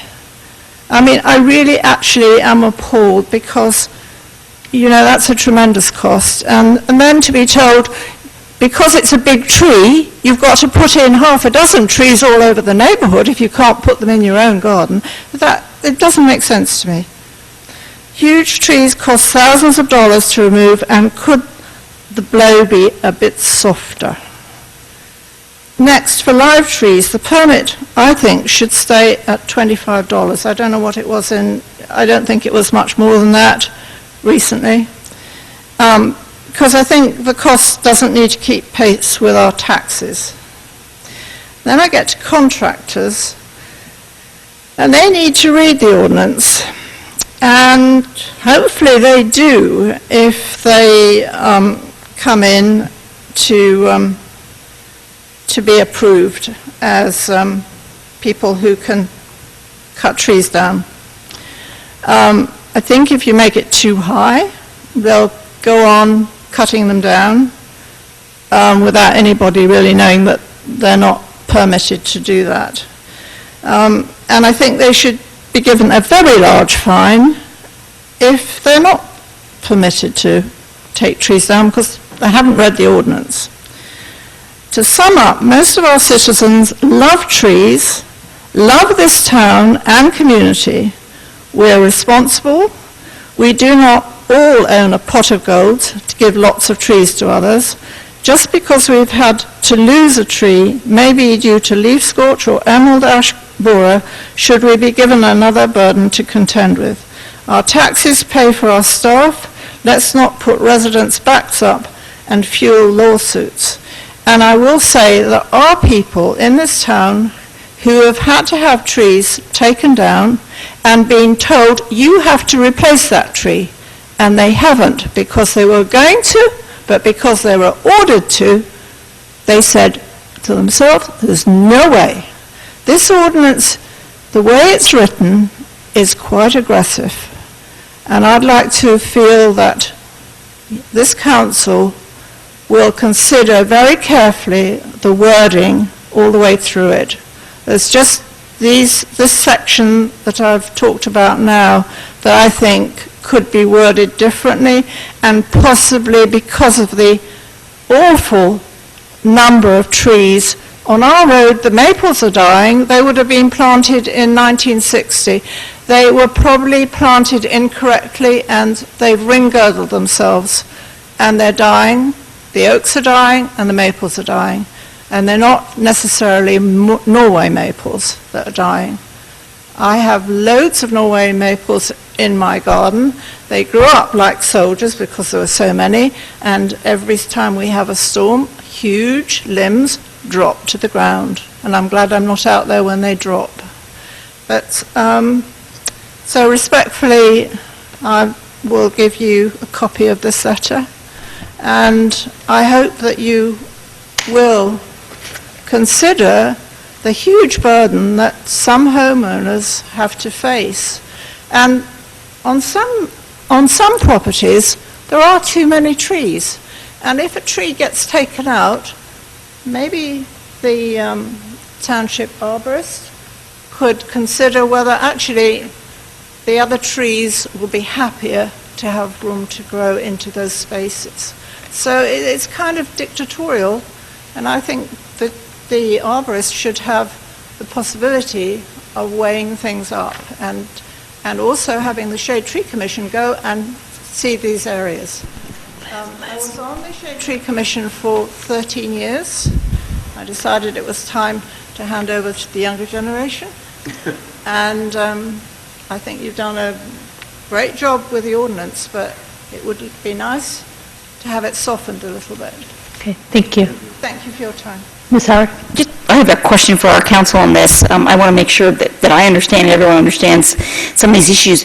The requirement for the replacement trees and the fee for the cutting down the tree only apply when it's a healthy tree that's being taken down. Is that correct? If the tree is diseased or unhealthy, there's not a fee and there's not the requirement for the replacement. I want to make sure people understand that. Yes, that's absolutely correct. I mean, that's the way, certainly I that... don't think you should have to pay a fee if you've got a dead tree, but it's not actually written down. You don't. It is in the ordinance. It is in the ordinance. I just want to make clear I didn't see it there. and the I read it memos from through our quickly lawyer. today. Yeah. I didn't see that was waived under those So, circumstances. I mean, that's why I wanted to clarify, because you raise a really important point, but I know the members of the Shade Tree Commission who've worked so hard on this ordinance, it's very clear, both in the ordinance and in the memo supporting it, that this does not apply. So what section is that? If I may, so Section 22-11, that's the section that establishes the threshold requirements for when the ordinance even applies. So trees that are under a certain caliper or under a certain height, the ordinance doesn't apply, you can remove them. Then Section 22-12, that is the section of the ordinance that sets forth the exceptions from the ordinance's requirements. In other words, the situations where you can remove trees without needing a permit or having to pay a fee or plant any kind of replacement tree. And on that list, any tree that poses imminent danger to life or property, I'm just going to I'm going to summarize, tree that's fallen solely as a result of storm damage or other natural causes, any dead tree or substantially diseased tree as a result of natural causes or storm damage. The list goes on. So you do not need a permit. You do not have to pay a fee in order to remove a dead tree or a substantially diseased tree. It doesn't even have to be completely dead. I don't think I have full... I think that's right. It's in a different part of the ordinance, right? Because I actually got it from the township this morning, and in the ordinance that I read through, that wasn't covered. What the ordinance that is on the website, in other words, what's up for consideration only lays out those portions of the existing ordinance that are being changed. So the shade tree ordinance, it's a very long chapter.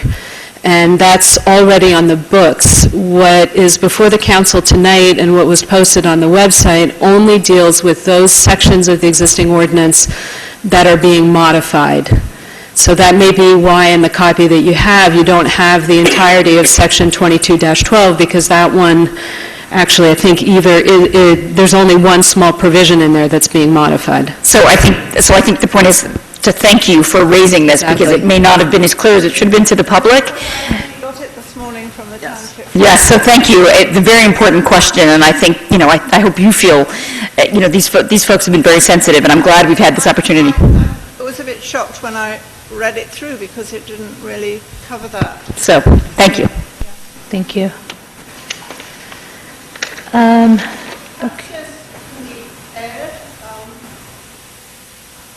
mean, people come into this town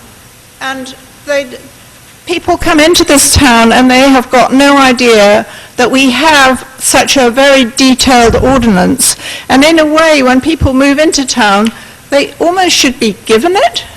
So that we know what's going on. Another great point. I think we're planning that there will be a frequently asked questions document that will help residents understand. And the Shade Tree has worked very hard on it. They have a document. I know they've worked really hard. Well, no, there's another document besides this ordinance that they've worked on that they are giving to realtors to give to people when they move in that's about this ordinance, and it lays out the most important points of the ordinance, and then it refers them to the general ordinance and gives them some information about the trees. Because I think that you're right, it is important that people understand that we have this ordinance and understand what the points are. Yeah, it's a very point well taken. I just want to make sure we get a chance to hear from all the other people who are here tonight, too. The cost of taking these huge trees down is enormous, absolutely enormous. Yeah, okay.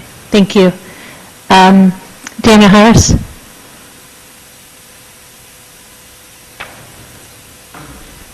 Good evening, Madam Mayor and members of council. Daniel Harris, 28 Dodds Lane.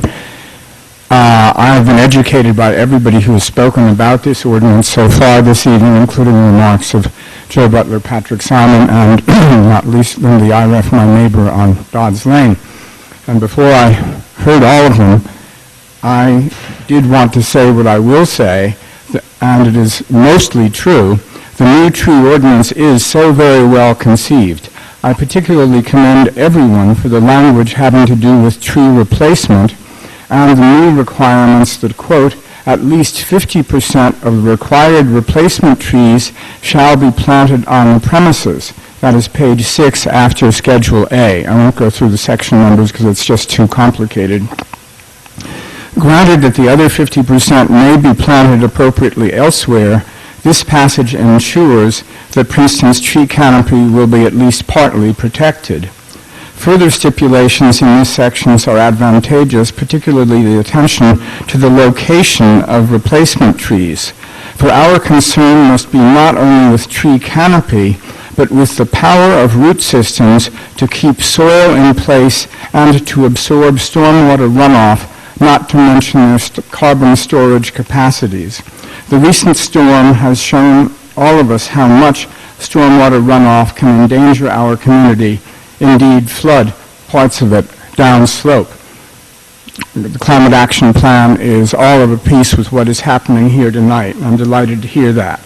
This community is facing not only the clear cutting of houses, otherwise known as tear downs, but the clear cutting of trees to leave, as it were, virgin soil on which the builder may more easily sink his foundations and maneuver his so-called equipment.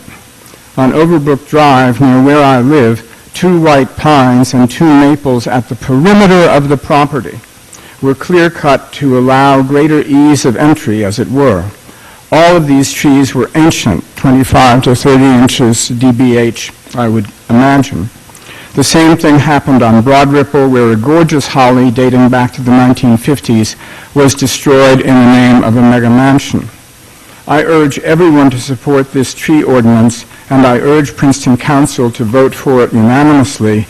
My thanks to everyone who had a hand in crafting it. I understand now that possibly some further memoranda from Lorraine, who I have not yet personally had a chance to meet, may be in order in response to some of the comments this evening, and perhaps not. But this is well on its way to be a much better piece of work than the one I had a sort of distant, misty hand in some years ago. Thank you all. Thank you. And Victoria Airgood. That's no comment on you, Victoria.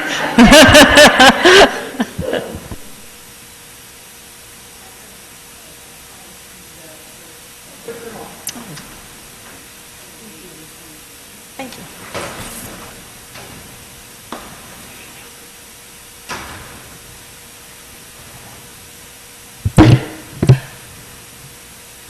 Victoria Airgood, 35 Jefferson Road, but I'm here on behalf of the Shade Tree Commission to make a brief statement in support of our amendments. Closer? Okay. Is that good? All right. And first of all, I'd like to thank Ms. Howard for raising the distinction between the permitting, the removal process, versus the exemption. An exempt tree does not have to be replaced, but any tree could receive a permit for removal. So it's good to clarify those things. So on behalf of the Shade Tree Commission, we want to explain the motivation and the goals behind these amendments. Trees are a natural resource that provide aesthetic, economic, ecological, environmental, and health benefits to the Princeton community. The removal of trees can have significant impacts, not only on the properties where they are located, but also on neighboring properties, the streetscape, the tree canopy generally, and the entire municipality. Trees shade pavement and by transpiring keep the town cooler in summer. They catch rain and thus reduce rain runoff. They absorb pollutants from air and water. They sequester carbon and beautify urban spaces. They create the environment within which we live.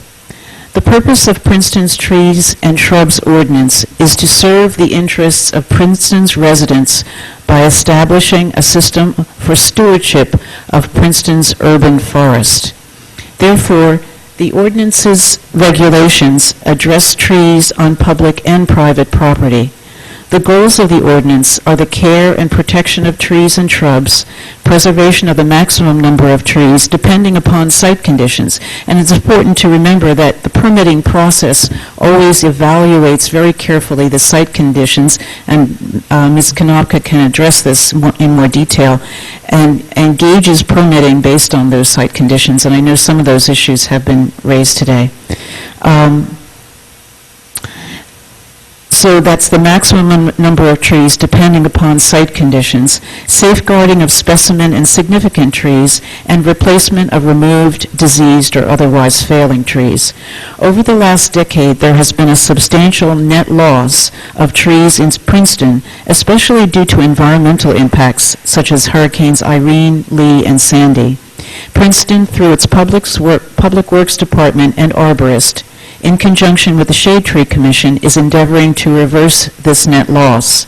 Recently, in conjunction with the State Department of Transportation Good Neighbor Program, 27 trees have been replanted along Nassau Street, and Princeton itself has replanted 150 trees on side streets this past spring. But of course, these plantings in public space do not address the continuing and escalating loss of trees on private property. To give an idea of the loss of trees on private property in Princeton in 2015 alone, up through mid-November of that year, there were 420 tree removal permits issued, each for the removal of one or more trees on private property. Some of these permits reflect the removal of one or two trees on smaller developed lots, but some permits allow for removal of dozens of trees for development on vacant land.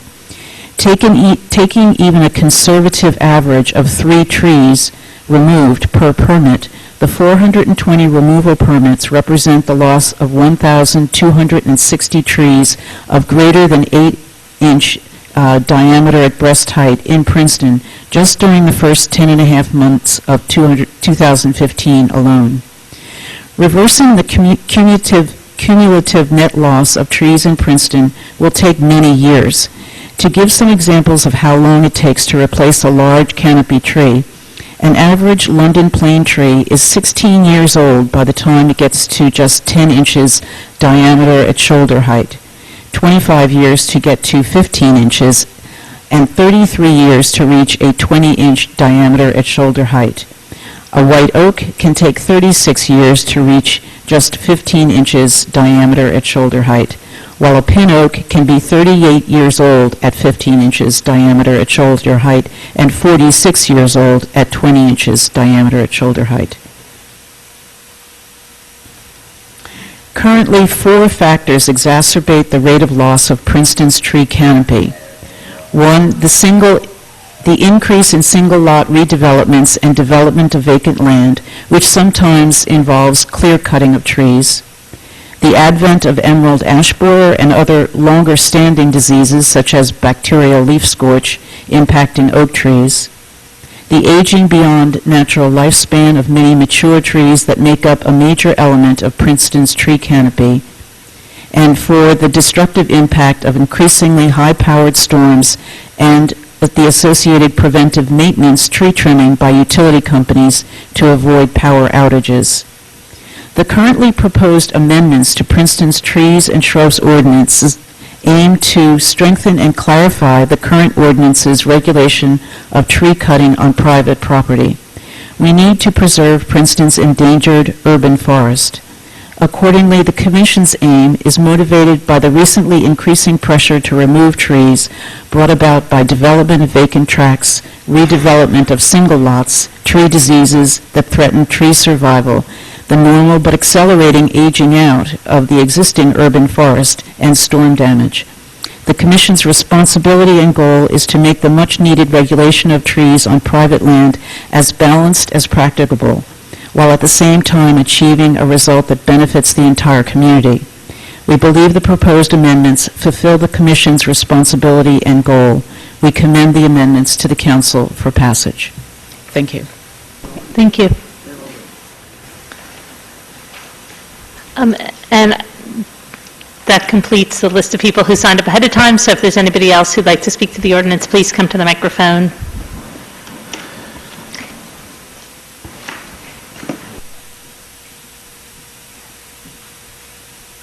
Robert Van Zombush, 1113 Princeton Kingston Road. I'm a member of the Historic Preservation Commission. You might be the one person who's too close. Okay, sorry. But basically, I'm really disappointed that this has not come before the Historic Preservation Commission.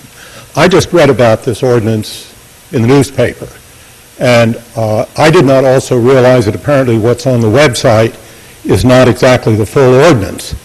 But certainly the old township ordinance had under section 2212E, tree removal as part of an application requiring preservation plan approval by the Historic Preservation Commission and the Commission's administrative office for properties that are subject to the Commission's jurisdiction within historic preservation zoning districts or historic preservation buffer districts. Those are exempt, and I think they should be. Trees often actually destroy historic structures, and there have been cases of that concerning a culvert on Quaker Road, and actually during the Township Historic Preservation Commission, this issue came up, and there was a discussion with the Shade Tree Commission didn't want the trees taken down, but they were destroying the structure. So I think that's an important concern. There are also concerns about preserving historic character, and that doesn't include landscape character, and that in some cases may mean trees that are not native trees are the appropriate trees to be used, but also involves tree rows and things of that sort. So I would urge this, that the ordinance be brought to the Historic Preservation Commission for review, and perhaps I'm mistaken that this is not in the current ordinance. It's there. Yeah, that's what and I'm sorry about that, because that wasn't what I could understand. Okay, so it would be very useful for the Historic Preservation Commission, which meets in a week, to be able to review that. I think that's important. Hopefully, everything's okay, and it may well be. But Yeah, I just wanted to bring that whole issue up. Just to, for the record, yes, Section 22-12E is part of the ordinance. What I'm referring to is the ordinance that was adopted in 2014. Yeah. What's before you is amendments to what was adopted in 2014. And in 2014, Section 22-12E, that's one of the exemptions from the ordinance's requirements. Tree removal is part of an application requiring preservation plan approval by the HPC. I'm sorry, So exactly, I just didn't see that on Yeah. what was put up. I was told late this afternoon, check the township website, it's there, and so on, and so I did. And then I didn't see that there. yeah, and unfortunately, what you're finding is only the changes, and then you have to go back to the 2014 ordinances to find the underlying, so it's not I'm easy. concerned too, just like as we go through this process with this ordinance and with other ordinances, that just for clarity, council has the full version of what we're passing marked up, and also so that what gets put in the book, we're not dropping stuff out too. So we had talked actually earlier at introduction that we would have a public hearing this evening, but that we would likely hold the public hearing and continue it on. And I would just ask that for that September 12th packet, that we get the whole entire ordinance in there so that people can see it and also that council has it. Yeah, that's very easy to do. I think generally, normally you don't do that, although I completely understand why, and I'm fully supportive, because sometimes you're making, all you're amending is one section of a very long ordinance, and so I think in the interest of saving paper and all the rest, you don't typically reproduce the entire ordinance. But I think on something like this in particular, it's important to do that, and we'll have that for you. And also, now the advantage is that we're paperless, so it makes it a slightly larger document to download, but it doesn't feel quite as wasteful, so. Okay, and if the Historic Preservation Commission could get a copy of that ordinance prior to, so it could be distributed prior to the meeting a week from tonight, that would be very, very helpful. Thank you very Okay, much. thank you. Is there anybody else who'd like to speak as part of the public hearing?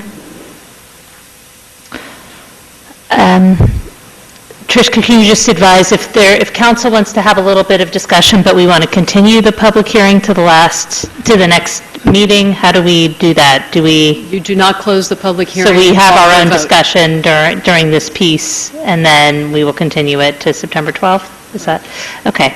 All right, I took some notes, and I just want to make sure I captured all of the issues that were raised, so that if people want to jump in and we discuss some of them this evening, we can, or if we want to get some more information and discuss them again on the 12th, we can do that. So I just want to run through my list, and then we'll go through them one by one. So this is maybe not in the order of which they were raised, but the first question was about creating some sort of exempt tree list, or having the Arborist and Shade Tree Commission maintain some sort of exempt tree list. Second issue that was raised was... Why don't we go through them, let's talk about that one. Okay, all right, that's fine. So I'm not interested in doing that. I thought our arborist was pretty convincing that wouldn't be a good idea. All right, I see Ms. Howard nodding. I agree. I would say that too, Yeah, that I felt I agree. that was very compelling, and And Mr. Miller agrees too. Okay, so we can...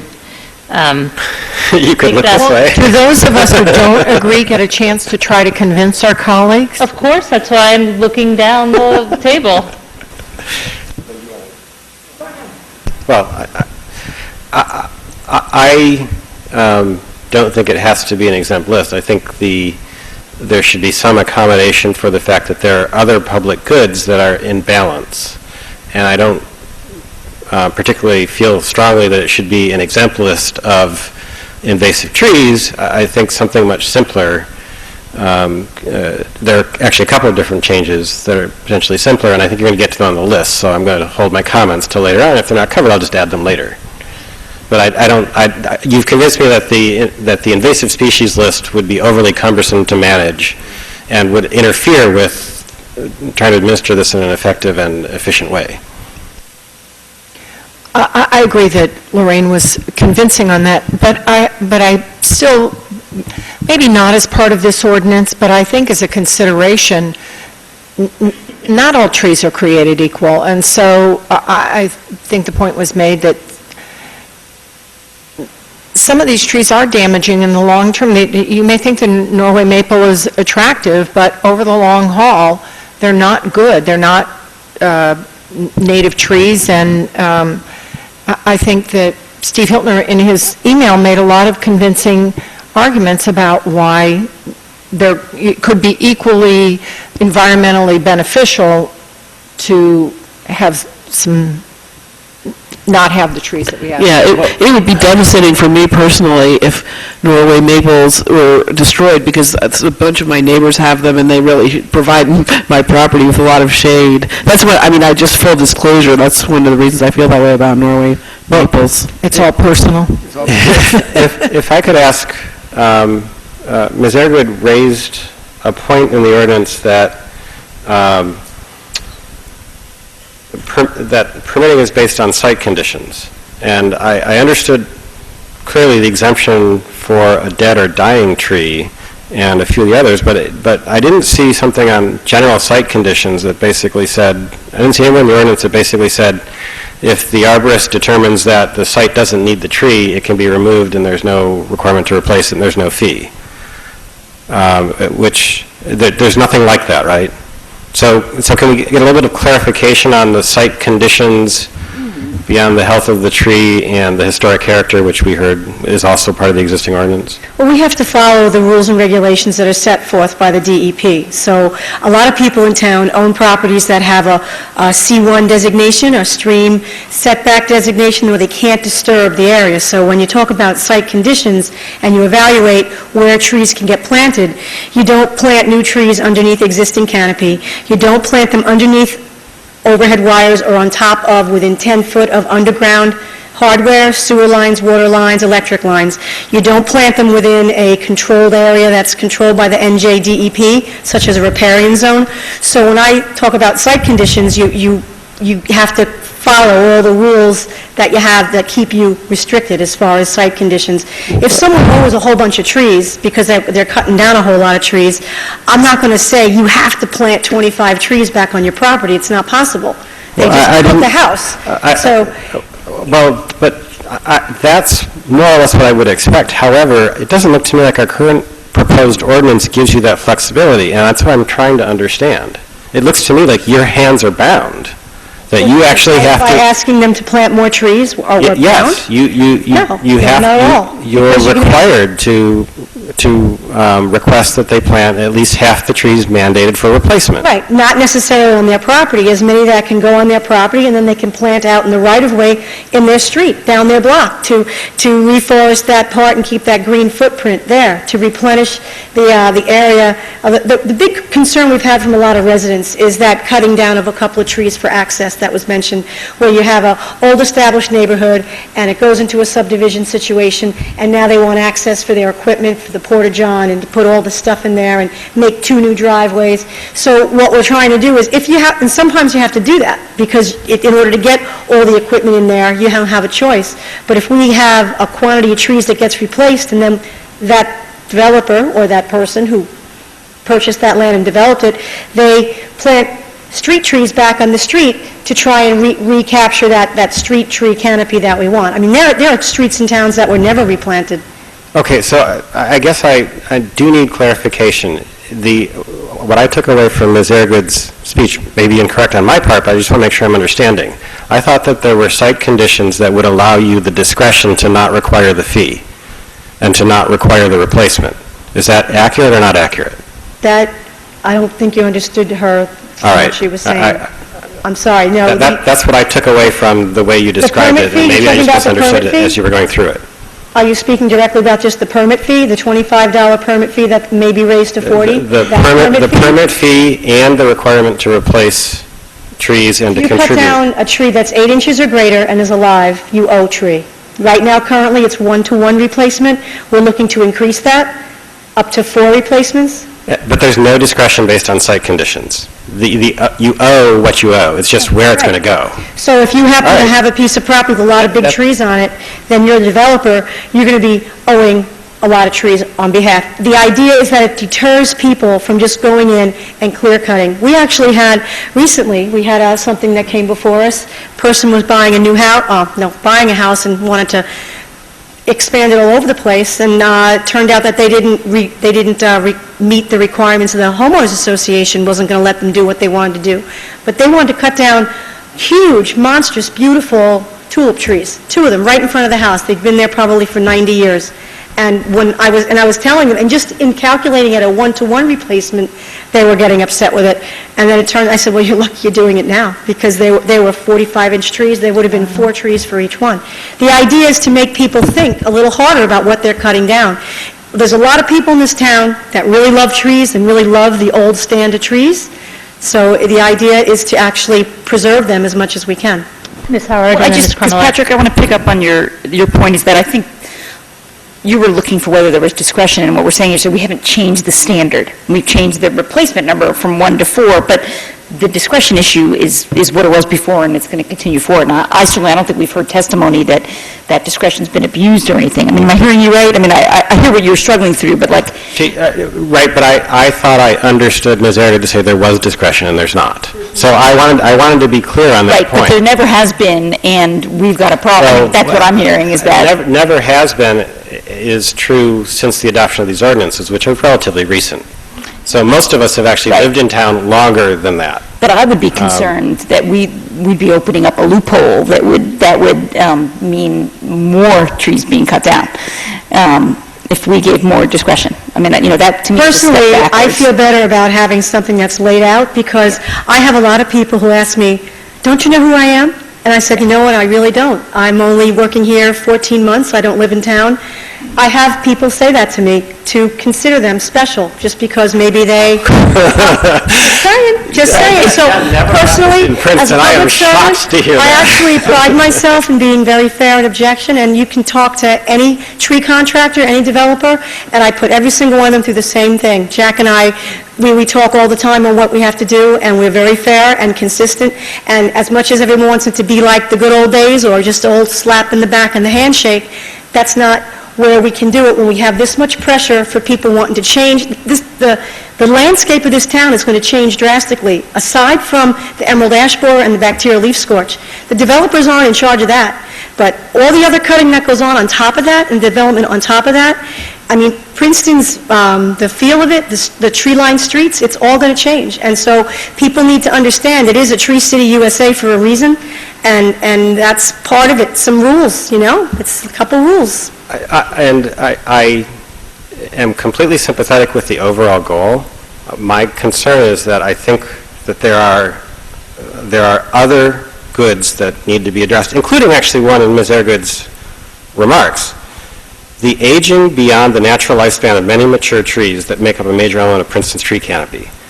So we have, and we had this discussion after Sandy, we have trees that are too old in the public right-of-way, and we have no reason to believe that we don't have exactly the same problem on private property.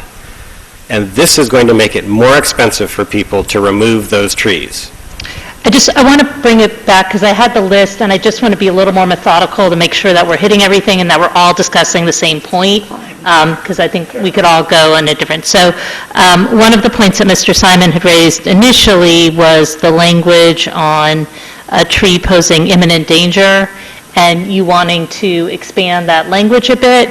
But now, after hearing some of the ordinance read that wasn't in front of us, I think there might be more expansive language in there. So I might recommend we wait on that until we see the full set of language. Well, actually, I think we've heard enough of the language. I've heard enough of the language to know that I want one of two changes, and I don't particularly care which.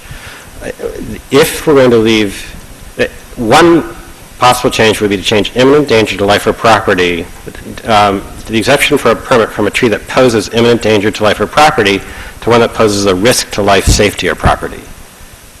The imminent danger standard seems very stringent to me, especially when I consider that some of my neighbors have legitimate fears about trees falling on their homes based on recent storm history. And to make it more expensive when it's a matter of safety, and to also give the determination of safety overwhelmingly to the town and the administration, as opposed to allowing the homeowner to have some interpretation around that, I think that's a mistake, given what we've heard about the seriousness of the storms and their increasing seriousness over time. The alternative way to handle that, and to actually handle a number of these same issues, would be to allow people to take down a small number of trees without having to pay a fee. They'd have to get the permit, but they wouldn't have to pay a fee and they wouldn't have to replace it. I don't know if it's 1 a year or 3 every 2 years or what it is. And we could also put in protections around that so that it's clawed back and multiplied if somebody applies for a demolition permit within a period after that. I am completely on board with the goal of preventing clear cutting, but I'm not completely on board with privileging the shade tree canopy above every other good use, both private and public, which is what I think we've gone too far with this ordinance. Ms. Krummeller? Well, I want to talk about the safety, the fear issue, because I was on the Shade Tree Commission after one of the storms where some trees came down on houses, and a lot of people were really afraid of trees, and I think and we had some people come in who wanted to cut down their trees because they were afraid, and the trees were healthy, and they weren't, I think, I'm not sure how easy it is to say this tree will never, ever, ever fall on your house. I feel like if you have trees in your yard, I think you can be afraid of them, and that's what happened. And I think that if that's the case, if you're afraid of the trees in your yard, I would say move. Don't cut down the trees, because... or don't buy the property. Well, I also, one of the reasons I really like the Realtor brochure is because if you want to plant a vegetable garden, don't buy a house with trees in it. If you want to have a sunny yard for your kids to play, or a room for your kids to play soccer in your yard, because I think some people cut down trees because they wanted their kids to play soccer, don't buy that house. I mean, that's because this is a city of old, mature trees that are valued by everyone, and that's what this ordinance does. It makes it harder for people to do that, and I don't think we should. I understand that people are afraid of trees falling, but if it's not an imminent danger, then well, what is it? I mean, is it just a tree that's 5 feet away from your house that you're afraid is going to fall? But if it's a healthy tree, we had the former arborist go out after that and had to, tell people, look, the roots are strong, the trunk is strong, it's not going to fall. I mean, I don't think anybody can ever say it's absolutely not going to fall, but just being afraid of trees, it's just not a good reason to cut down all the trees. I'll cite another example, Jenny, that probably started when you were liaison to the Shade Tree Commission, and I continued while I am liaison to the Shade Tree Commission, and that is the case of an individual who bought a house on a beautifully wooded lot, came to the Shade Tree Commission and wanted to remove essentially all the trees, particularly those that were within maybe 30, 40 feet of the house. And why? Because his wife was afraid of trees. And, fear becomes a trade-off in a situation like that. If somebody is afraid of a tree that is within a few tens of feet of their house and concerned that it might fall on their house, it becomes a trade-off. If they want to assuage their fear by removing the tree, they can pay the penalty for removing the tree and satisfy their concerns about the tree that way. But I think that if we open it up to, I'm afraid of a hurricane might come along and blow over the tree and it'll fall on my house. I think we're opening it up to a lot of people who will come before the arborist and the Shade Tree Commission and argue that they need to remove the trees within whatever the height of the tree is from the house. It's a scientific assessment. It's not, everybody's afraid of trees. Some people, they all come from different backgrounds. Everybody depends upon your whole relationship with nature, how you look at trees. There's no guarantees. You can have a perfectly healthy tree that meets and exceeds every single condition rating, and you think it's a perfect tree, and it can come over in a storm. The bad ones can stand, and the good ones go over. But when it comes to exempting trees, it's a scientific assessment. It's not just an arbitrary, oh, gee, it's got a hole, I guess it's bad. I mean, there's an extended process that I go through. It's a format. It's approved by professionals in my field that you come up with an objective, sound assessment. It's called a hazard risk assessment for a particular tree. It's not just off the cuff. So insurance companies and insurance salesmen will tell you they don't want trees by the house, and they get a lot of sales out of that. Believe me, they really push people. So hopefully people would welcome this and try to understand why we're trying to preserve the trees. And trees by houses do need to come down. They really shouldn't be planted. And when I have developers who suggest to Jack and I that they're going to replace trees and put it right in the front of the house, I said, no, that's not a good spot, because in 10 years it's going to be into the house, and it's going to make it's not a good spot for it. So we make those calls. But I really think that it's not that onerous. I mean, approving someone to cut down a tree a year for free for just because I want to cut down a tree a year. In a given year, we've got some really small lots of land. I think Joe sort of mentioned it before.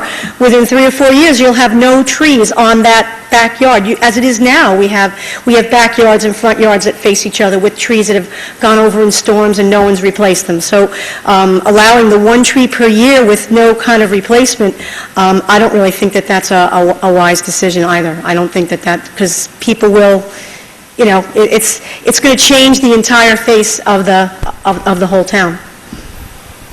Well, that assumes that everyone goes out and starts doing that, which I think is not a valid assumption. I think that the challenge that we have in terms of balancing our decision up here is all of the goods that are competing with each other, one of which is the shade tree canopy, but it's not the only one.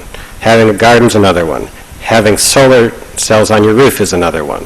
Being able to expand your home is another one. And we're trying to find the balance for all of those goods, private and public. And I think that this ordinance, as I said already, I think it's privileging the shade tree canopy over all those other goods, both private and public. I think it's a mistake. I also think you made a point which actually supports my argument, which is that at the end of the day, you can do the science, and the good tree can still come down in the storm. And we saw that in Sandy, and I think that should really drive us to have a little bit of humility in terms of setting stringent constraints on private actions. Okay, so I just want to go back. Let's make sure we get through So your I list. just want to wrap up and see if we are okay with the imminent danger language, or if that's still something we want to continue the discussion of at the next meeting, or if there's some consensus that people are comfortable with that. I'm comfortable with it.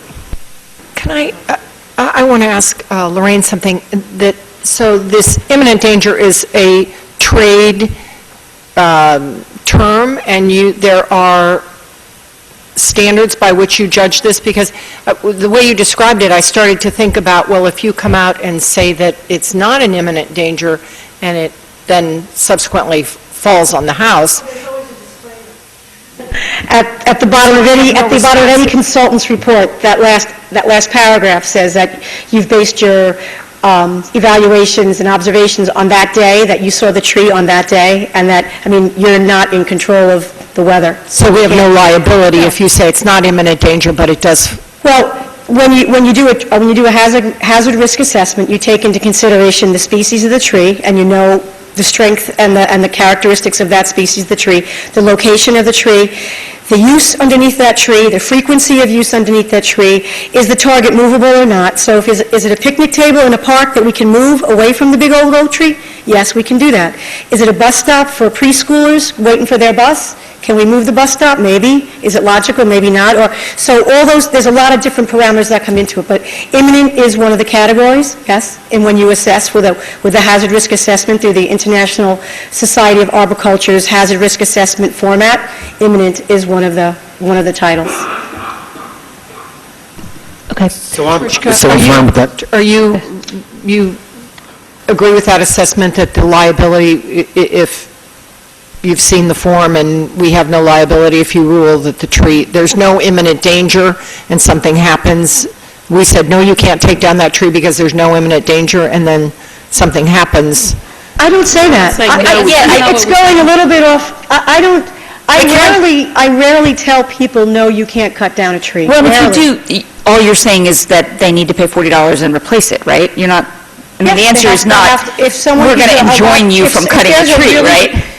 Trishka, can you just explain that? Because I think that's key for people to understand. Yes, that's exactly right. There's nothing in this, well, I mean, Lorraine, you can tell me if there's something in the ordinance or if you've ever just, outright denied someone the ability to take down a tree. What I see and hear, and the way these ordinances typically work, is you can remove the tree if you go through the application process, if you meet the replacement requirements, if you pay the appropriate fees. It's not a thou shalt never take this tree down. What the list of exceptions sets forth is when you don't even have to go through the permit application process, pay the fee, replace the tree. And one of those items on the list is a tree that poses an imminent danger.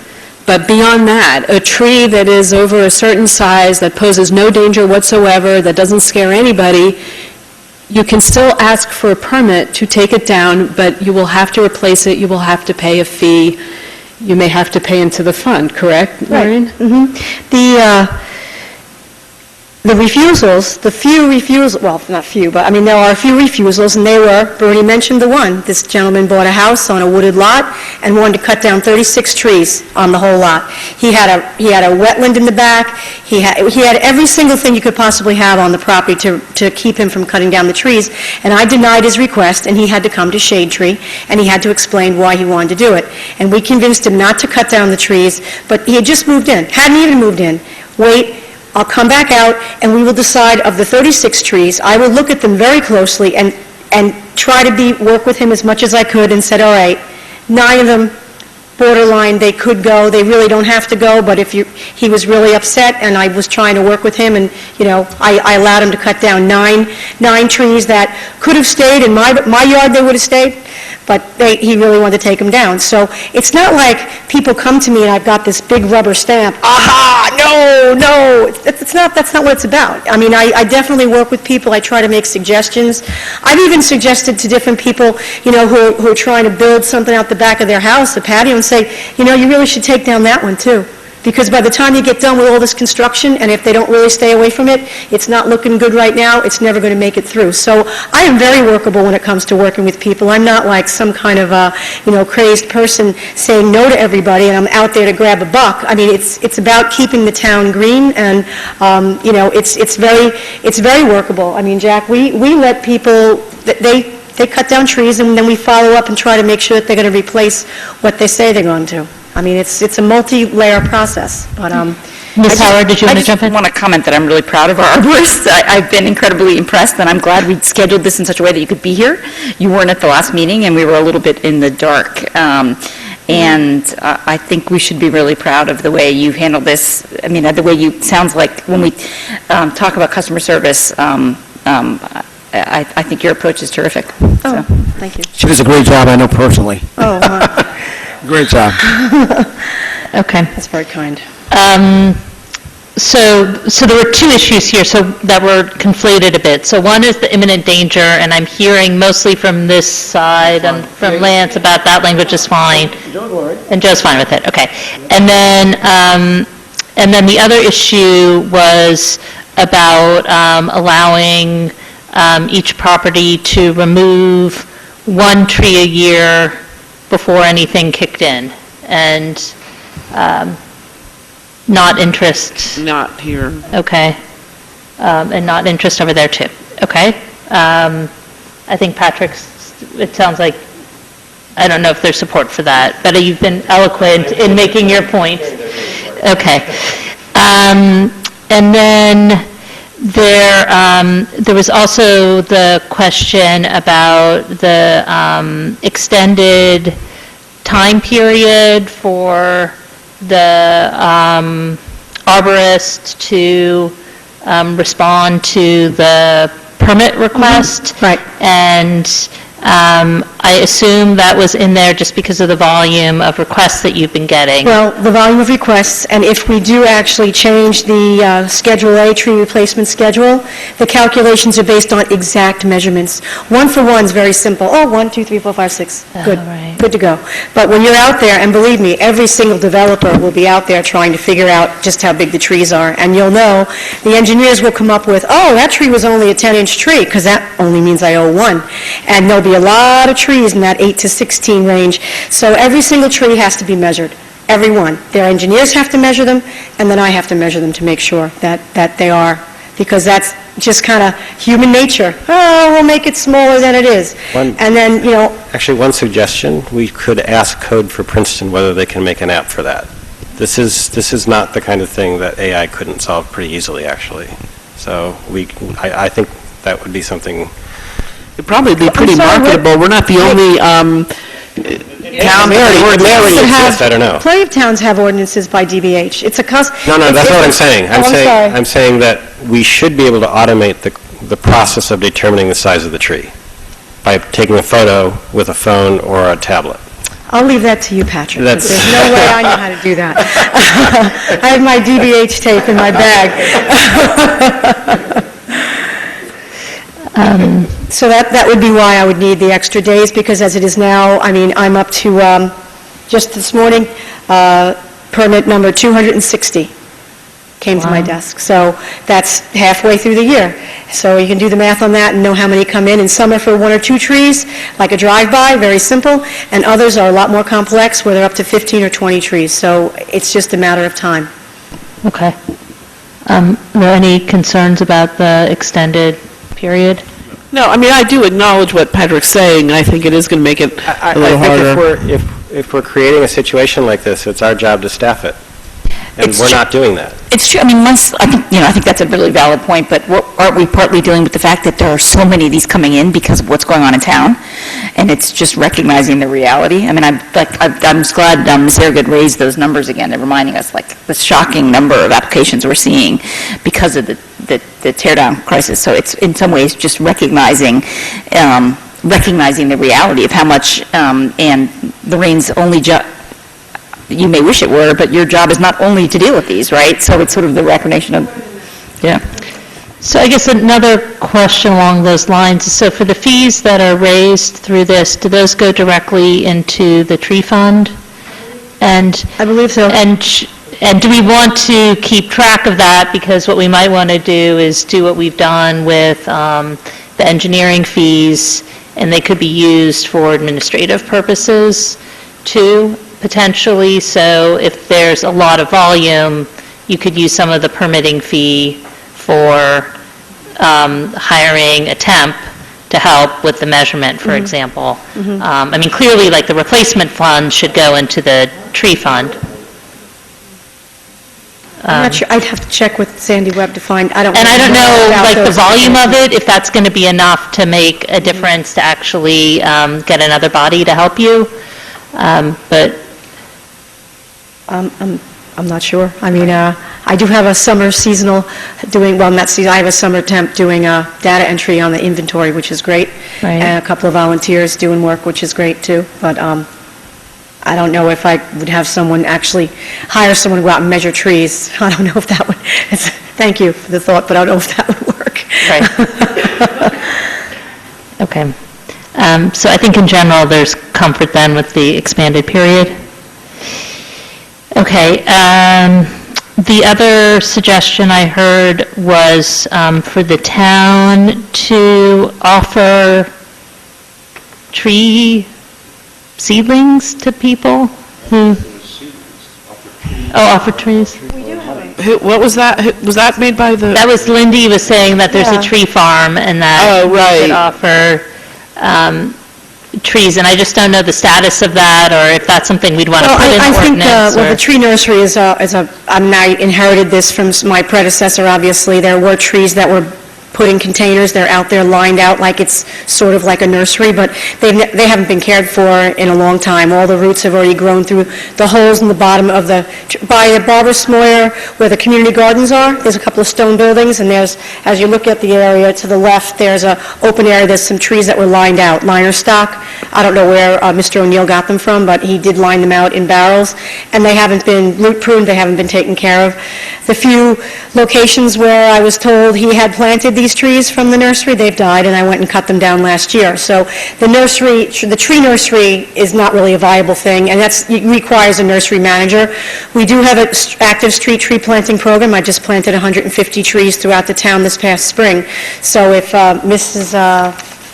Irish, or Lindy Irish, I think that was her name, if she wants a tree out in front of her house in the right-of-way, I'd be happy to put her on the list, and that's what I tell people. 2016 is closed. I already have a fall 2017 list started with 40 names on it. So people know we're planting trees, and that's all without an approved budget, mind you. I don't really know how many I'm allowed to plant each year just yet, but I've got a list.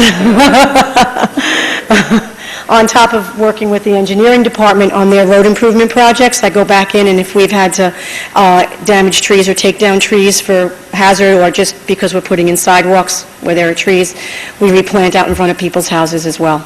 Okay. And then the other note I had down was about the Historic Preservation Commission. So if we decide to extend the public hearing until September, clearly they can take a look at it. And I don't know if there are any other issues that came up, or if that captured everything. Okay, so then I guess I would put it back to council and see if people wanted to vote on it tonight, if people felt like it would be better to extend the public hearing to the 12th. I'll start I'm prepared to vote, and I think, we have real issues, and we need to get this on the books as soon as possible, but I think to the extent that we've told people we were going to be extending it to September, we have to. So I think there's already a story in the press that it was said earlier today, so I think we need to. Okay, in that case, there is a motion and a second on the table, and I would just set there be another motion to table. Well, do we have a motion to extend the public hearing? Don't table it. Yeah, we table If you table it, you take it out of consideration. Oh, okay. Let's continue the public hearing to September 12th. Okay, all right. Everybody remember this conversation, because we already talked about everything. We're ready to vote for it. And thank you to all the, Yeah, I want to thank everybody who came out and participated tonight, and we will continue the public hearing on September 12th. And that agenda will be fuller than tonight, so it was actually good to have this when we had a lot of time to hear from Lorraine, and I think we all have a much better understanding of the process you go through, which is important for us to know, and to also thank the Shade Tree Commission too. So thank you. Okay, and just to repeat one more time, the public hearing for this ordinance will be continued at the September 12th, 2016 meeting. And now we come to the consent agenda, which contains items of a routine nature. Are there any items anybody would like removed from the consent agenda? I make a motion that we accept all the items on the consent agenda. All right, and is there a second? Second. Seconded, moved by Mr. Liverman, seconded by Ms. Krummeller. All in favor? Aye. Any opposed? All right, consent agenda passes. And is there a motion to adjourn? Second. Moved by Mr. Miller, seconded by Mr. Liverman. All in favor? Aye. Meeting is adjourned. Good night, everybody.